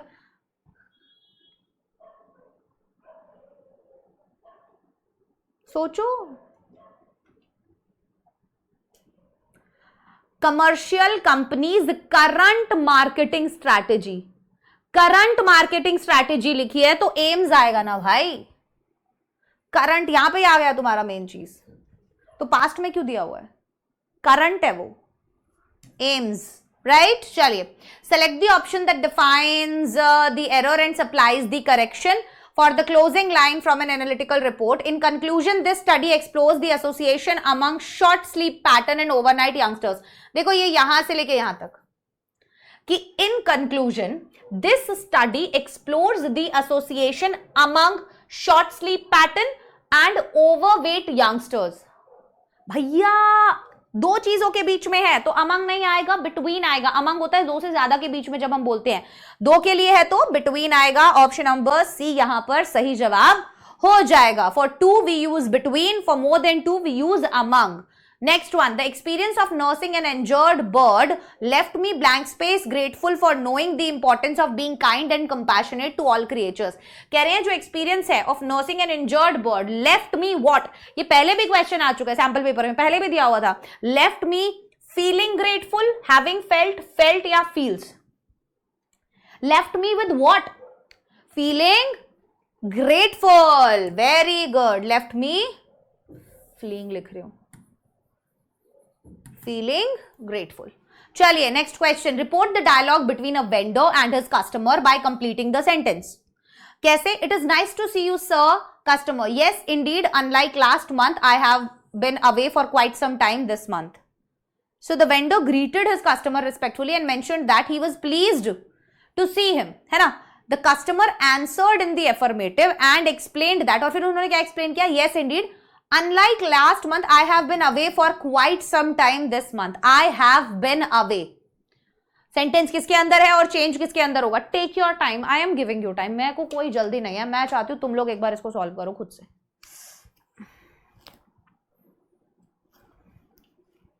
करो सॉल्व करो, खुद से सॉल्व करो. एक तो ये चुभती हैं सारी चीजें पैरों में.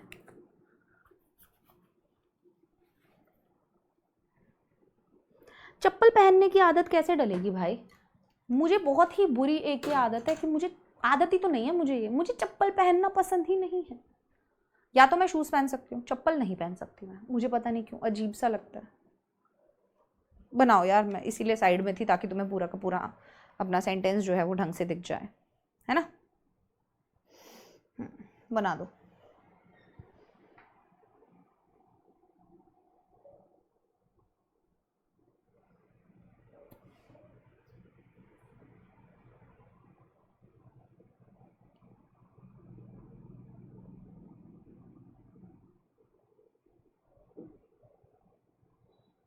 बनाओ बनाओ बनाओ बनाओ बनाओ बनाओ बनाओ.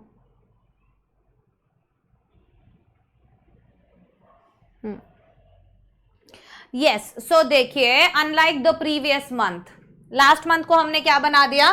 Previous month. I have been away किस में बदल गया? हैड बिन अवे में. तो ही किस में आ गया? फर्स्ट पर्सन था रिपोर्टिंग वर्ब के सब्जेक्ट के अनुसार.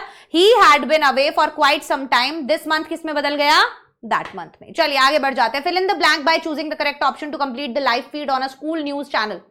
लाइव फीड चल रही है स्कूल न्यूज चैनल पे। न्यूज चैनल में क्या यूज करते हैं याद रखना भाई, ठीक है। Congratulations change makers, the regional competition awards have been announced and our school music club had been won the first prize, will win, was winning या has won। हमारे स्कूल क्लब, हमारा स्कूल म्यूजिक क्लब ने जीत लिया है, दिया है, किया है ना।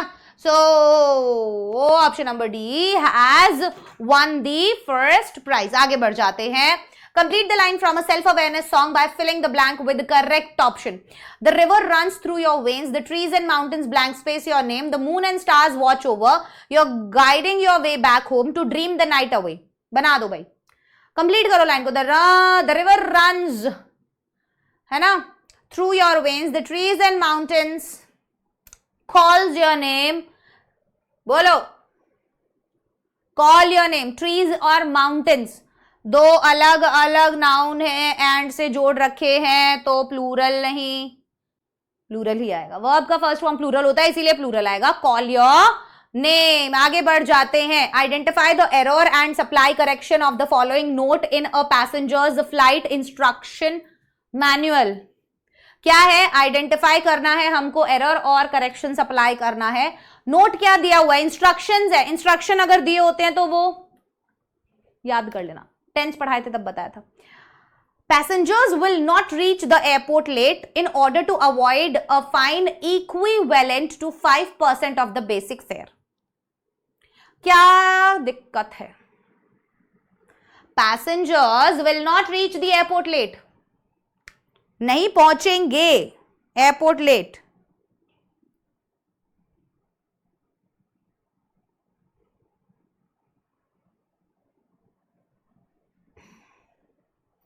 टिंगलिंग लिंग लिंग लिंग लिंग लिंग लिंग टिंगलिंग लिंग लिंग लिंग लिंग लिंग।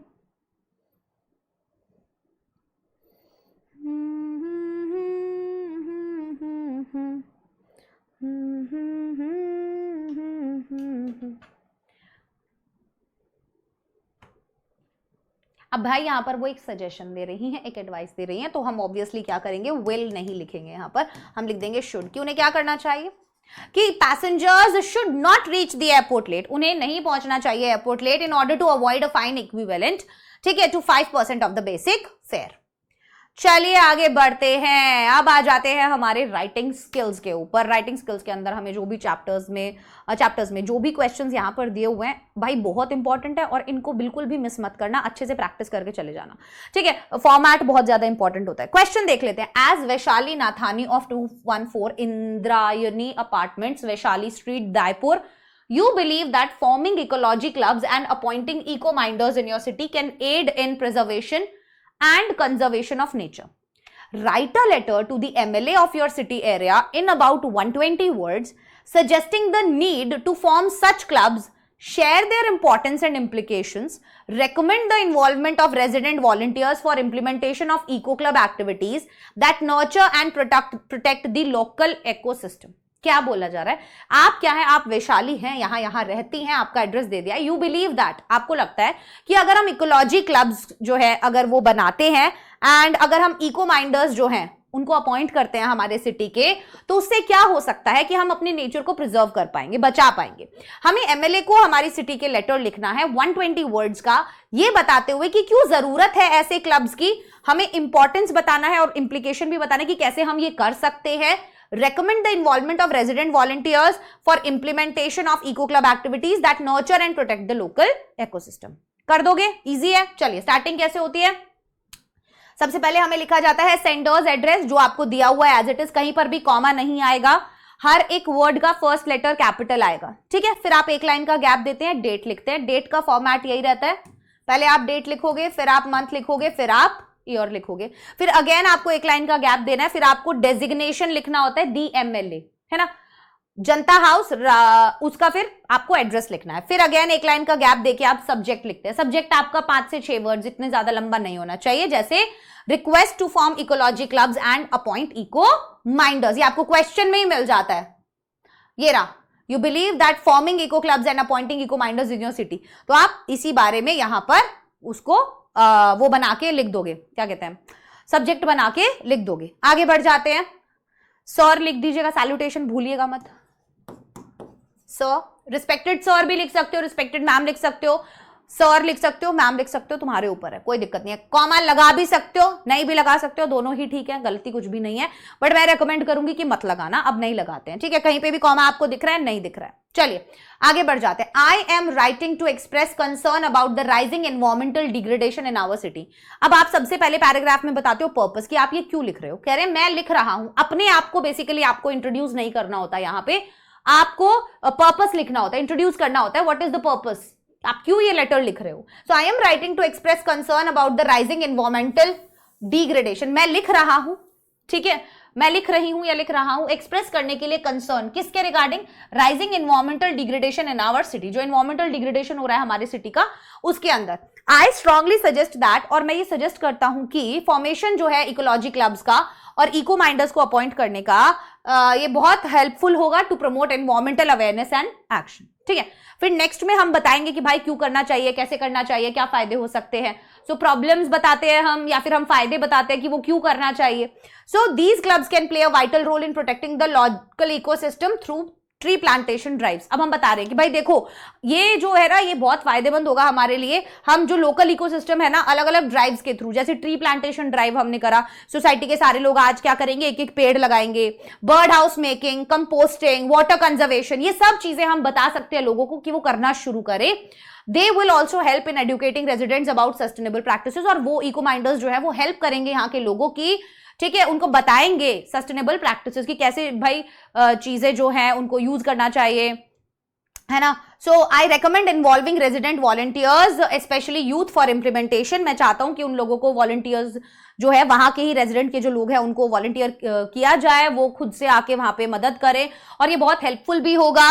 There active participation will ensure a community driven approach, और उनका ही एक्टिव पार्टिसिपेशन जो होगा वो एक कम्युनिटी ड्रिवन अप्रोच होगा to environmental care and long term impact. और अभी लोगों को समझाओगे तो वो ये काम करेंगे, तो भाई अब आप कोई आके आपके लिए कर देगा, वो इतना नहीं चलेगा जितना आप खुद करोगे, है ना। So I hope you will consider this proposal to make our city cleaner and greener. Your sincerely Vaishali Nathani. आ गया समझ में, यहां तक का क्लियर हुआ। चलिए अगले क्वेश्चन पर चलते हैं। As Arman Khan, the school literary captain of Ujjwal Academy, Old City, Kiladrabad, you believe that languages can help bridge regional divides and promote unity. ठीक है, लैंग्वेज जो है वो हेल्प कर सकता है किस चीज में, can help bridge regional divides and promote unity. Write a letter to the editor of a national daily in about 120 words suggesting the introduction of an online regional language learning program managed and run by student councils and language clubs in the city. वो eco clubs पे था, ये language clubs पे है। The program aims to help residents who have recently relocated to a new region. अब ये जो programme है ये किस चीज पर एम करता है, टू हेल्प रेजिडेंट्स, कि भाई ये यहाँ के रहने वाले लोगों की हेल्प करेगा, who have recently relocated to a new region, जो अभी अभी आए हैं न्यू रीजन में, in picking up the local language, ठीक है, उनको नहीं समझ में आ रही है, वहां पे दिक्कत होती है। So share the importance of credibility of such a program and suggest a feasible way to execute it along with possible activities. तो अब उनको बोला जा रहा है कि भाई देखो ऐसा करते हैं, एक क्लब लगा लेते हैं जिसमें ना यहाँ की जो लैंग्वेज है उसके बारे में थोड़ा बहुत नॉलेज दे दिया जाए, ताकि लोग एटलीस्ट समझ तो जाएं जो अभी अभी यहाँ पर आकर शिफ्ट हुए हैं। उज्जवल अकेडमी, ओल्ड सिटी, दिस एक लाइन का गैप, डेट एक लाइन का गैप, दी एडिटर, डेजिग्नेशन हो गया, यहां पर क्या हो गया, एड्रेस हो गया, एक लाइन का गैप, सब्जेक्ट क्या है, suggestion to start online regional language learning program, ठीक है। Dear sir, through the column of your esteemed newspaper, आप लोगों को ये लाइन बताई हुई है और ये फिक्स्ड लाइन है, क्या है, through the column of your esteemed newspaper I would like to draw the attention of the concerned readers towards the issue of language barriers faced by residents who have recently relocated to new regions. Right, चलिए तो यहां पर आपको basically क्या डालना होता है, आपका सब्जेक्ट, कि क्यों आप लिख रहे हो, और ये फिक्स्ड लाइंस होती हैं। To address this I propose the introduction of an online regional language learning program. तो इस चीज को ही भाई ध्यान में रखते हुए मैं आपके सामने रखना चाहता हूं, एक online regional language learning program हमें लाना चाहिए, to be managed by student councils. जो मैनेज कौन करेगा, student council, and language clubs in the city, जो सिटी के अंदर लैंग्वेज क्लब्स है जो लैंग्वेज सिखाते हैं वो। This initiative would help new residents learn the local language organically. इनसे मदद मिलेगी, वो जो नए नए लोग आए हैं वो यहाँ पे ऑर्गेनिकली अपना ये लैंग्वेज सीख पाएंगे, एंड कंफर्टेबल भी तरीके से भी सीख पाएंगे। The program can be conducted on weekends and include fun engaging activities like language exchange, games and virtual discussions. तो हम क्या क्या चीजें कर सकते हैं वो अब हम डाल रहे हैं। It would promote cultural understanding promote होगा, यूनिटी प्रमोट होगा, sense of belonging among citizens, एक दूसरे के साथ भाई लोग थोड़ा सा अटैच कर पाएंगे, उन्हें लगेगा भी हाँ हम भी यहीं के, अदरवाइज लैंग्वेज नहीं आती तो आप अपने आप को वहां का फील नहीं कर पाते हो। I hope this suggestion will inspire schools and communities to take the lead. Yours truly Arman Khan, captain literary club. हो गया? आया समझ में क्या कहने की कोशिश हो रही है? बहुत ही बढ़िया बात है। फिर आ गया तो अगला सवाल देखते हैं। A Tsering of class 10th is contesting, एक लड़के का नाम है ये सेरिंग, ठीक है, ये इसका वैसे मतलब होता है लॉन्ग लाइफ, ऐसा कुछ मतलब होता है शायद, तो उधर की तरफ नाम लड़के का है। अब इज कॉन्टेस्टिंग, वो ये क्या कर रहा है, वो भाई is contesting for the post of junior school captain के पोस्ट के लिए भाई वो अब लड़ रहा है in the upcoming student council election में। Given below is her character traits graphic shared in the public domain by the school counselor for the awareness of student voters at school। तो अब नीचे उसका पूरा डिस्क्रिप्शन दिया हुआ है कि भाई इस तरीके का वो लड़का है। तो अब आपको क्या करना है, all Serings peers have been asked to write paragraph in about। अभी उसके सारे जो जान पहचान के लोग हैं ना उनको बोला गया है कि भाई तुम 120 वर्ड्स के अंदर एक पैराग्राफ लिखो एनालाइजिंग दीज ट्रेट्स, जो भी ट्रेट्स दिए हुए हैं ये जो सारे ट्रेट्स दिए हुए इनको एनालाइज करते हुए, टू आइदर सपोर्ट और अपोज हर कैंडिडेट, कि भाई क्या आप सपोर्ट कर रहे हो तो आप बताओ और अपोज कर रहे हो तो आप बताओ, इस चीज को दिमाग में रखते हुए, ठीक है। ये उसकी पर्सनालिटी ट्रेट है, ये इस तरीके का इंसान है वो। क्या क्या लिखा हुआ है अगर आपको क्लियर नहीं दिख रहा है मैं बता देती हूं। Works hard to achieve goals, is less impulsive but highly sensitive, is an average academic performer, maintains disciplined study routine, helps his peers in their difficulties, academic or personal, believes in one for all and all for one, thrives only on appreciation, exhibits good decision making skills, focuses on excellent outcome, right? तो ये उसकी character है। अब आपको क्या बोला गया है, as one of our peers write this analytical paragraph by selecting some of the traits that support your analysis. कुछ ट्रेड्स हमें लेना है और अपने एनालिसिस को सपोर्ट करना है। तो सपोर्ट और अपोज, अगर आप सपोर्ट कर रहे हो तो सपोर्ट में लिखो, अपोज कर रहे हो तो अपोज में लिखो। चलिए सपोर्ट में देख लेते हैं। As a responsible peer I strongly support Sering's candidature for the junior school captain, her discipline study routine, जो दिया हुआ है वो हम जरूर लिखेंगे। पहला पॉइंट हमने डाल दिया कि her discipline study routine, focus on excellent outcomes and commitment to hard work जो है उसका, reflect her dedication to responsibilities, वो रिफ्लेक्ट करता है कि वो अपनी रिस्पॉन्सिबिलिटीज को लेकर डेडिकेटेड है। Tsering helps her peers with academic and personal difficulties में मदद करती है। ये क्या दिखाता है, showing empathy and team spirit. हर एक पॉइंट को उठा लो और उससे एक लाइन बना दो, उससे क्या क्या फायदा है। Her belief in one for all and all for one, right, reflects her inclusive leadership value. अब ये क्या रिफ्लेक्ट करता है कि भाई लीडरशिप वैल्यू अच्छी है। She also exhibit good decision making skills, अच्छी है, जिससे sets clear goal for herself. While she may be an average academic performer, अब बेशक वो क्या है, वो एक average academic performer है, her sincerity and perseverance outweigh this limitation. So though she is sensitive, she remains calm and less impulsive, which is crucial for leadership. ये leadership के लिए बहुत important है। Her drive for appreciation can keep her motivated to always do her best. बताओ आसान था या नहीं था? था ना? कर पाए इजीली, कोई दिक्कत तो नहीं आई? आ ही नहीं सकती है दिक्कत, तो कैसे आएगी भाई? बहुत आसान है, प्रैक्टिस कर करके एकदम परफेक्ट हो जाओगे तुम लोग, प्रैक्टिस कर करके एकदम परफेक्ट हो जाओगे। अगला सवाल देखो, अपोजिंग में लिखना है तो लिख दो, as a responsible student I have certain concerns about Sering's candidature for the junior school captain. While she is hard working and sensitive, her dependence on appreciation. अब वही चीजों को आपको यूज कर रहे हैं नेगेटिव के लिए, जो उसमें नेगेटिव पॉइंट्स थे वो हम उठाएंगे कि बेशक वो हार्ड वर्किंग और सेंसिटिव है, पर उसका ये जो डिपेंडेंस है अप्रिसिएशन पे, है ना, मे अफेक्ट हर परफॉर्मेंस। वो उसका परफॉर्मेंस अफेक्ट कर सकता है जब उसको प्रेज नहीं मिलेगा तो। सो हर एवरेज एकेडमिक परफॉर्मेंस, अब वो एवरेज एकेडमिक परफॉर्मेंस भी raises question about her ability to balance academics with leadership duties, कि कैसे वो बैलेंस कर पाएगी दोनों चीजों को। Additionally, being highly sensitive, और बहुत ज्यादा सेंसिटिव भी है, even if less impulsive, may make it difficult for her to handle criticism or stressful situations objectively. Though she helps peers and believes in teamwork, अब हालांकि वो ये करती है, also requires assertiveness and consistency under pressure, वो उसकी भी तो जरूरत है. So a school captain must be emotionally strong होना चाहिए, इंडिपेंडेंट होना चाहिए, फोकस्ड होना चाहिए on outcome but also on the team's journey. So hence I feel Tsering may not be the ideal choice for this demanding role. Clear हो गया? बहुत ही बढ़िया बात है. अब ये जो है आपका एनालिटिकल पैराग्राफ है. क्या है आपका एनालिटिकल पैराग्राफ? देखिए, as the captain of the school's cultural club you have been asked to study the given itinerary provided by a tour organising vendor. तो ये आपको दिया हुआ एक आइटनरी दी हुई है एंड उसमें सारी चीजें बता दी गई हैं. भाई हम कहाँ जाएंगे, कब जाएंगे, कैसे जाएंगे, वो सब आपको बता दिया गया. 3 and 2 day educational tour for the senior school education Jabalpur and Rana national park Vindhya Pradesh. क्या है?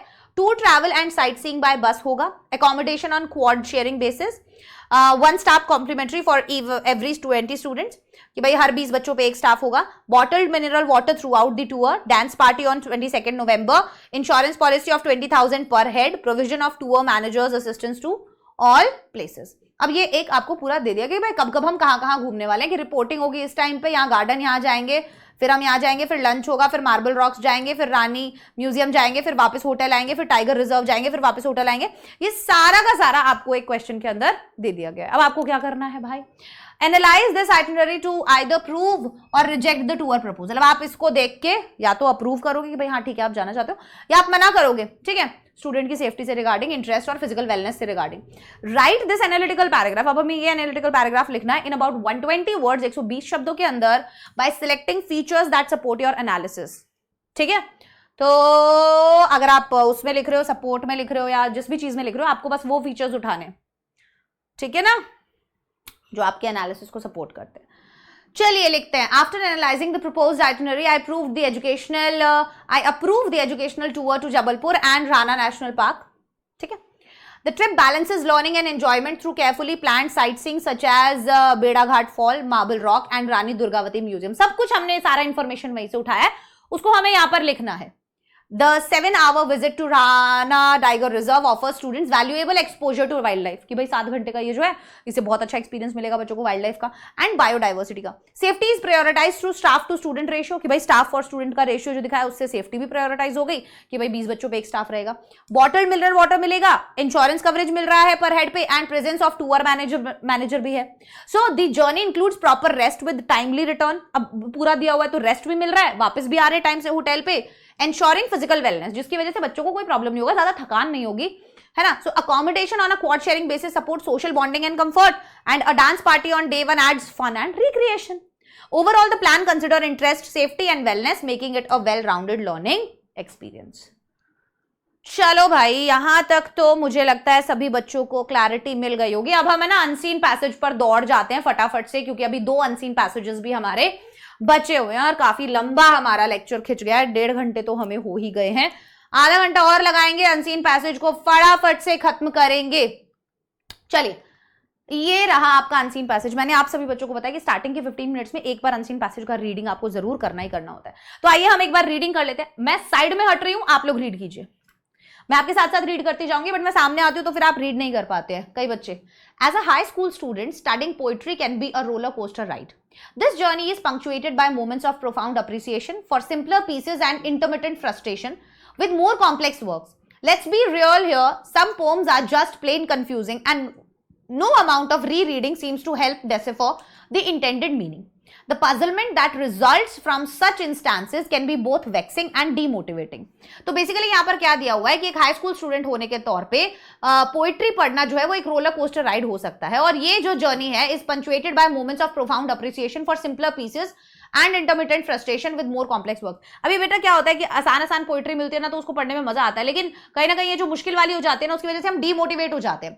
Let's be real here, some poems are just plain confusing and no amount of rereading. अब मैं रियल तरीके से यहाँ पे देखना होगा कि हाँ कुछ पोइट्री जो होती है, पोएम्स जो होती है बहुत कंफ्यूजिंग होती है और री रीडिंग उसमें कोई भी हेल्प नहीं कर पाती है. ठीक है, so the puzzlement that results from such instances can be both vexing and demotivating. वो हो सकता है. If solving a riddle is what was intended, then playing Sudoku is a better option. कि भाई अगर riddle ही करना है तो फिर हम Sudoku ही खेल लेते हैं.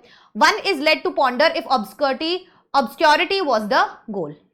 Conversely, some pieces resonate with the reader's soul, है ना? souls stirring feelings of warmth, happiness and connection to the world. Often these compositions center on themes that are universally understood, such as love, nature or faith. Being able to actually understand what the poet is trying to say can feel like a little victory and is a welcome relief after grappling with more perplexing poetry. Third कह रहा है, then there are poems that are emotionally charged होती है, that once make the reader curl up in a ball and cry or jump up down with joy. तो ऐसे होते हैं कि भाई अलग ही लेवल के इमोशंस आप फील करोगे. One is left in awe of the poet's ability to convey emotion through words. Let's not forget the downright weird poems. These are the ones that defy. अब पूरे पैसेज से हमें ये पता चल गया अलग अलग पोम्स के बारे में बात की जा रही है, कुछ कैसी होती है, कुछ कैसी होती है ना. These are the ones that defy categorization and leave the reader to their own devices in attempting to interpret meaning. The author's use of figurative language and unconventional imagery can create a sense of bewilderment that is either intriguing or off-putting. Regardless, the reader can appreciate the uniqueness of the word. अभी बता रही हूं मैं, इनमें बहुत सारे words ऐसे होंगे जिनके मीनिंग्स आपको नहीं पता होंगे, बट उनसे हमें बिल्कुल भी डरना नहीं है. अभी हम सिर्फ रीड कर रहे हैं, रीड करेंगे, आप देखना अपने आप आंसर्स मिलेंगे. Despite the wide range of emotions and reactions that come with studying poetry, it can be rewarding pursuit. Not only does reading poetry allow one to appreciate the artistic beauty of the written word, but also enables one to develop crucial critical thinking and analytical skills. The process of unlocking a poem's meaning can feel like cracking a code or solving a puzzle, but the sense of accomplishment derived from mastering a challenging piece can be deeply gratifying. Finally, impressing an English teacher with a well-analyzed poem can be a source of pride and validation. Overall, studying poetry is like a box of mixed chocolates.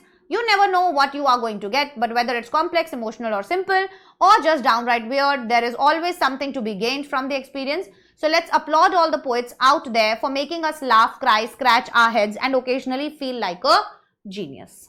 देख लो, पता चल गया, पढ़ लिया सारा हमने. Question पे आते हैं. Which of the following statements best describe the author's attitude towards studying poetry? 4 options दिए हुए हैं. कौन सा स्टेटमेंट जो है बेस्ट डिस्क्राइब करता है ऑथर का attitude towards studying poetry, poetry पढ़ने के टुवर्ड्स? ऑप्शंस पढ़ो. Finds poetry to be a frustrating and meaningless endeavour, believes that emotional roller coaster of studying poetry is not worth the effort, recognizes the challenges of studying poetry but also acknowledges the rewards it offers. Fourth क्या है? feels that poetry is too obscure and abstract for the average person to appreciate. अगर अभी तक आपने ये passage पढ़ा और अगर एक भी चीज इसमें से आप सोच पा रहे हो, समझ पा रहे हो, तो वो क्या है? जो अभी हमने पैसेज पढ़ा उसमें से अगर आप ये तीनों पढ़ लिए ना आपने, तो अगर हम पूरा पैसेज देखें तो पैसेज के अंदर चैलेंजेस की बात हुई है ना, बट रिवॉर्ड्स की भी बात हुई है. अगर हम यहां पर देखें,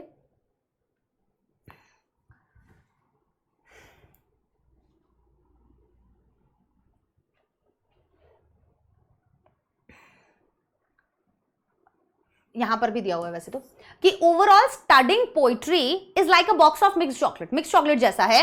you never know what you are going to get. आपको नहीं पता आपको क्या मिलेगा, but whether it's complex, emotional, simple और just downright weird, there is always something to be gained from the experience. हमेशा आप क्या करेंगे, उससे कुछ गेन करेंगे एक्सपीरियंस से. So let's upload all the points, है ना. यहां पर दूसरी चीज और क्या यहां पर दिया हुआ था, अगर हम देखें कि वो एक स्टार्टिंग में रोलर कोस्टर बोलते हैं, यहां पर ही बोलते हैं ना कि भाई पोइट्री पढ़ना एक रोलर कोस्टर राइड हो सकती है, और ये जर्नी जो है is punctuated by moments of profound appreciation for simpler pieces and intermittent frustration with more complex works. तो अलग अलग टाइप की पोइट्री की जब बात कर रहे हैं तो वो केवल फ्रस्ट्रेशन की ही बात नहीं कर रहे, वो अलग टाइप की पोइट्री की बात कर रहे हैं कि भाई उससे कहीं ना कहीं कुछ ना कुछ तो हमें मिलता ही है. जैसे one is led to ponder if obscurity was the goal, है ना. और उसके बाद कहां पर दिया हुआ था, और बताइए यहां से आपको कुछ आंसर मिल रहा हो तो बताइए. क्या किसी तरीके के रिवॉर्ड से रिलेटेड कुछ यहां पर दिया हुआ है? बताओ, क्या यहां पर दिया हुआ है?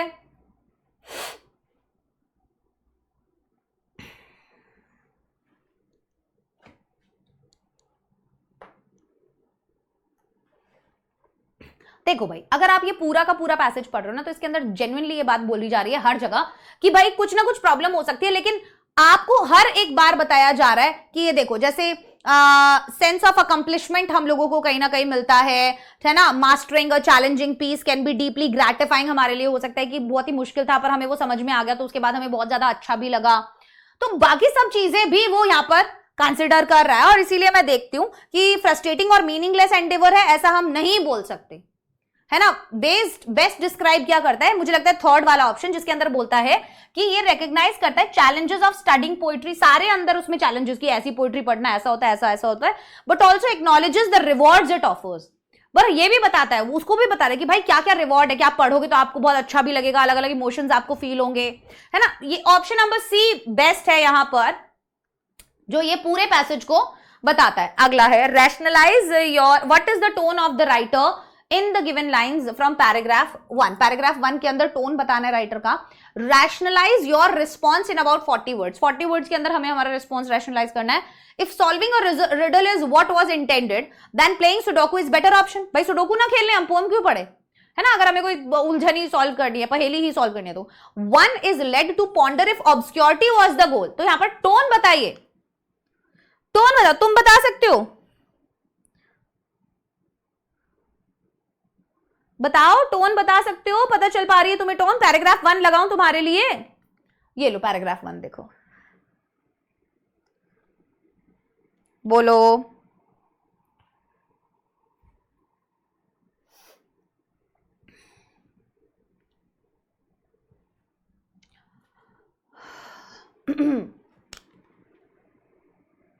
क्या टोन हो सकता है पोइट का इसके अंदर, अलग अलग तरीके की चीजें वो यहां पर बात कर रहे हैं बार बार, है ना।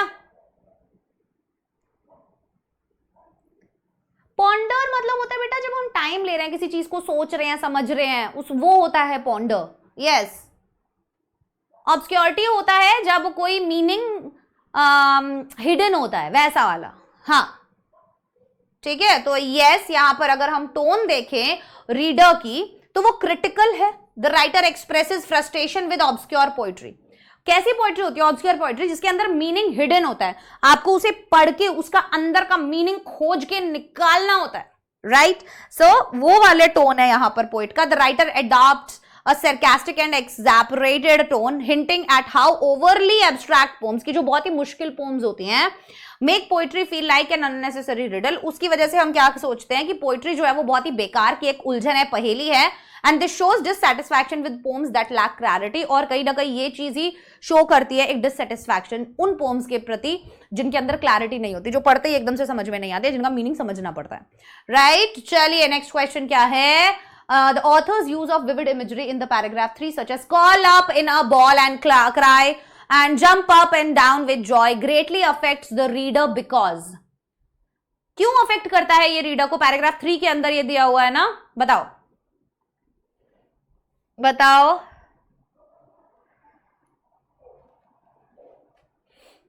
क्यों अफेक्ट करता है ये रीडर को, देखो because it vividly conveys the emotional highs and लोज।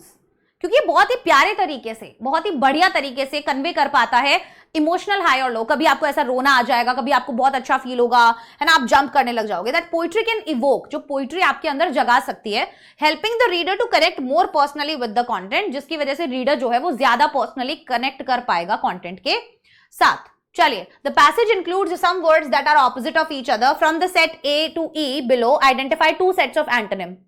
दो सेट है एंटोनिम के, intriguing and off-putting, deciphering and interpreting, appreciate and applaud, simple and challenging, emotions and feelings।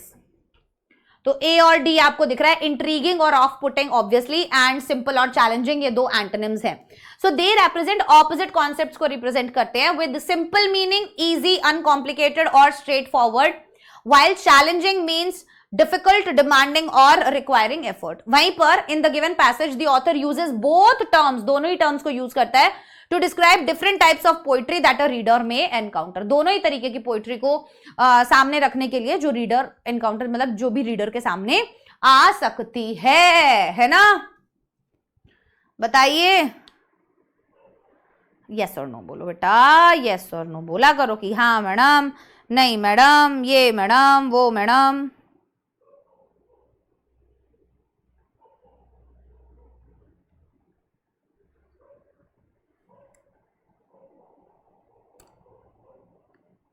बोलो, यहां तक समझ में आ गया? चलो बहुत बढ़िया, आगे बढ़ जाते हैं। we can say that the author's tone becomes more neutral and objective when discussing weird poems compared to other types of poetry, because हम कह सकते हैं कि ऑथर का जो टोन है वो बहुत ज्यादा न्यूट्रल और ऑब्जेक्टिव हो गया जब डिस्कस कर रहे थे वो वियर्ड पोएम्स को compared to other types of poem. क्यों हो गया? चलो हम देखते हैं कि जब वो वियर्ड पोएम्स को कर रहे हैं, बता रहे हैं, तो कैसे होता है ये बताते हैं अभी बताते हैं।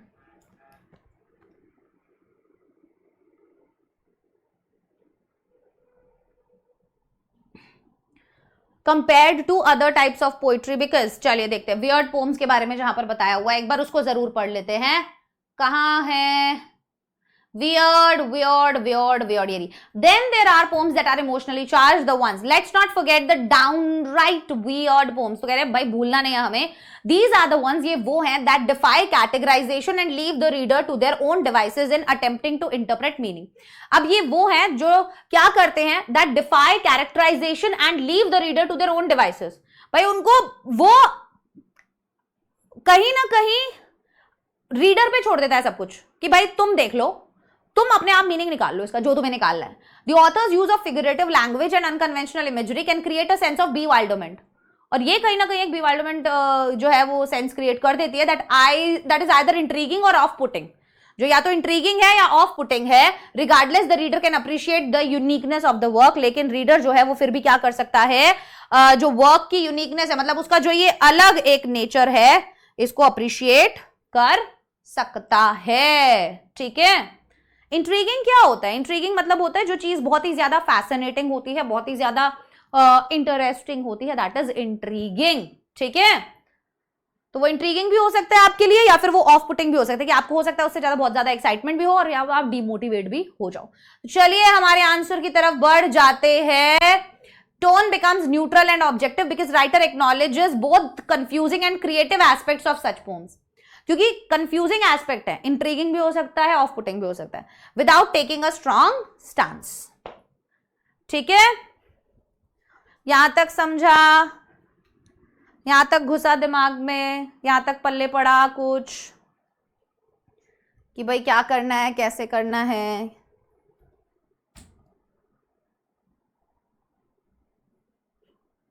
ठीक, चलो। Based on the reading of the passage, examine in about 40 words how studying poetry can be like exploring a new city. Poetry पढ़ना एक न्यू सिटी को एक्सप्लोर करने जैसा क्यों हो सकता है? बिकॉज यू नेवर नो क्या आएगा सामने, है ना? So like exploring a city, studying poetry involves discovering new emotions, new ideas and surprises. नए इमोशंस, नए आइडियाज, नए सरप्राइजेस आ सकते हैं आपके सामने। Each poem is like a street और monument holds something unique to interpret और एडमायर। हर एक पोइट्री के अंदर कुछ ना कुछ नया हो सकता है। ठीक है, वो स्ट्रीट या मॉन्यूमेंट के जैसा हो सकता है, holds something unique to interpret और एडमायर। चलिए, तो ये थे बच्चों हमारे आज के क्वेश्चंस। अभी आपको क्या करना है, चलो एक और क्वेश्चन है। अच्छा अभी बचे हुए हैं भाई। What is the message conveyed by Heena's experience in the following case? क्या मैसेज कन्वे किया जा रहा है हीना के एक्सपीरियंस से इस केस में? हीना spends hours trying to analyze a poem for her assignment. अभी हीना जो है वो बहुत ही घंटों बिता रही है क्या एनालाइज करने में लिए, अपना असाइनमेंट एनालाइज करने के लिए, and finally feels a sense of accomplishment. और फाइनली एक सेंस ऑफ अकम्प्लिशमेंट वो फील करती है एंड प्राइड फील करती है once she understands. Only those with natural talent for poetry should engage with it. Persistence makes studying poetry a rewarding pursuit. Study of poetry is guaranteed to impress others. Yeah, the efforts of studying poetry is inversely proportional to the reward gained. अभी हीना जो है घंटों बिताती है poetry को analyse करने के लिए, उसके असाइनमेंट के लिए, and finally feels a sense of accomplishment and pride. और फिर फाइनली उसको कुछ लगता है कि हाँ भाई मैंने ये कर दिखाया। एक बार जब उसे समझ में आ जाती है तो बताइए इनवर्सली प्रोपोर्शनल है क्या studying of poetry? So persistence makes studying poetry a rewarding pursuit. कि आपको परसिस्टेंस होना पड़ेगा। ठीक है, लगातार आप पढ़ते रहिए, एफर्ट्स डालते रहिए। आप जब कहीं ना कहीं उसको समझ जाएंगे तो आपको भी एक सेंस ऑफ अकम्प्लिशमेंट या प्राइड जो है उस टाइम पर फील जरूर होगा। अब ये state whether the following lines display an example of simple complex emotionally charged downright weird poem. The sun rises in the east, a new day begins, a fresh start, birds chirp, nature wakes up, a peaceful feeling in my heart. मुझे नहीं लगता, तो बहुत simple है ना? Simple है because of its direct language है, clear structure है, यूनिवर्सली रिलेटेबल है और अप्रिशिएटिंग नेचर। थीम क्या है? नेचर को अप्रिशिएट किया जा रहा है, हाँ या ना? बिल्कुल हाँ। अब यार इसका एक बार रीडिंग करो, चलो बैठ के फटाफट से, और ये तुम्हें होमवर्क में दूंगी मैं, तो एक बार फटाफट से रीडिंग करो, कर लो तो बता देना, मेरा गला थक गया है बोल बोल के, तुम थोड़ा सा बोल लो, अब जल्दी से पढ़ लो तो मुझे बताना, ठीक है? 4 हुए हैं, 1 मिनट का टाइम दे रही हूँ, जल्दी से पढ़ो।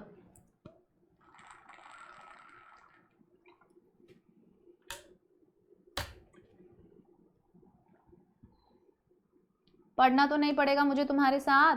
देखो, reduction in green areas has caused various environmental problems, people squeezed between concrete structures are looking for various ways to meet their longing for green. One of the ways to do so is vertical gardens and green walls. Vertical gardening is a unique method of gardening where plants are grown in a vertical position or upward rather than in the traditional method of planting them on the ground. The purpose of vertical gardens and green walls, which arises from the studies of different disciplines, is to close the cold image of concrete and increase the visual value. In these systems, nature and structures are integrated, and thus urban areas and the desired environment have become intertwined. Vertical garden case studies often show that though functionality should be in the foreground, when vertical gardens are planned, they are generally made as aesthetic elements in the city's underpasses and city squares and decorative elements in residences without seeking functionality. Experts support that the visual quality and evaluation of landscape architecture is determined based on the satisfaction of the users. Hence, a survey questionnaire was prepared for residents of varied age groups from of a metropolitan city. The given table 1 displays these responses. ये table है, इसका screenshot ले लेना, तुम्हें दिख जाएगा, बाकी मैं टेलीग्राम पर भी शेयर कर दूंगी. The study acknowledged that vertical gardening has the potential to transform urban spaces into green sustainable areas, and further research should explore the impact of vertical gardening on the environment and human well-being. तो ये भाई तुम्हारा पूरा passage है और ये करना है तुम लोगों को होमवर्क में, मैं नहीं करा रही हूँ अब तुम्हें, मैं गई हूँ थक. यस, सुबह से चल रही है, बैक टू बैक क्लास से हैं, ठीक है? तो अब इसका स्क्रीनशॉट ले लो, अभी के अभी ले लो, तुम मेरे टेलीग्राम का वेट ही मत करो, पहले इसका स्क्रीनशॉट लो, फिर इसका स्क्रीनशॉट लो, फिर इसका स्क्रीनशॉट लो, फिर इसका स्क्रीनशॉट लो, फिर इसका स्क्रीनशॉट लीजिए, फिर इसका लीजिए, फिर इसका लीजिए, आंसर का मत लीजिए, इसका लीजिए, फिर इसका स्क्रीनशॉट लीजिए, फिर इसका स्क्रीनशॉट लीजिए, भाई आंसर का मत लेना यार, फिर इसका स्क्रीनशॉट लीजिए, फिर इसका स्क्रीनशॉट लीजिए, फिर इसका स्क्रीनशॉट लीजिए, फिर इसका स्क्रीनशॉट लीजिए, फिर इसका स्क्रीनशॉट लीजिए, ये मत लीजिए, ये राइटिंग सेक्शन है. चलो, तो भाई यहाँ पर आप लोगों का सैम्पल पेपर सेट 3 जो है वो खत्म हो चुका है, एंड ये सैम्पल पेपर अब खुद से सॉल्व ज़रूर करना, ठीक है? इससे तुम्हें हेल्प मिलेगा भाई, साफ बात है, सिंपल सी बात है, तुम्हारे प्रैक्टिस अब तुम्हें पता चल गया है किस लेवल का अनसीन पैसेज आ रहा है, ठीक है? किस लेवल के क्वेश्चंस आ रहे हैं, कैसे घुमा घुमा के सवाल पूछे जा रहे हैं जो एनसीईआरटी में नहीं है. एनसीईआरटी में सिर्फ चैप्टर है, उस चैप्टर से सवाल आ रहा है, तो ये मत समझना आउट ऑफ सिलेबस है, सिलेबस में से ही है, बट पूछने का तरीका बढ़िया बन गया इनका. तो अब तुम्हें ही देखना है कि तुम्हें कैसे क्वेश्चंस प्रैक्टिस करने हैं, ठीक है? तो ये थी हमारी आज की क्लास. अब आपसे मुलाकात होगी अगली क्लास में, तब तक के लिए bye bye everyone, take care, all the best.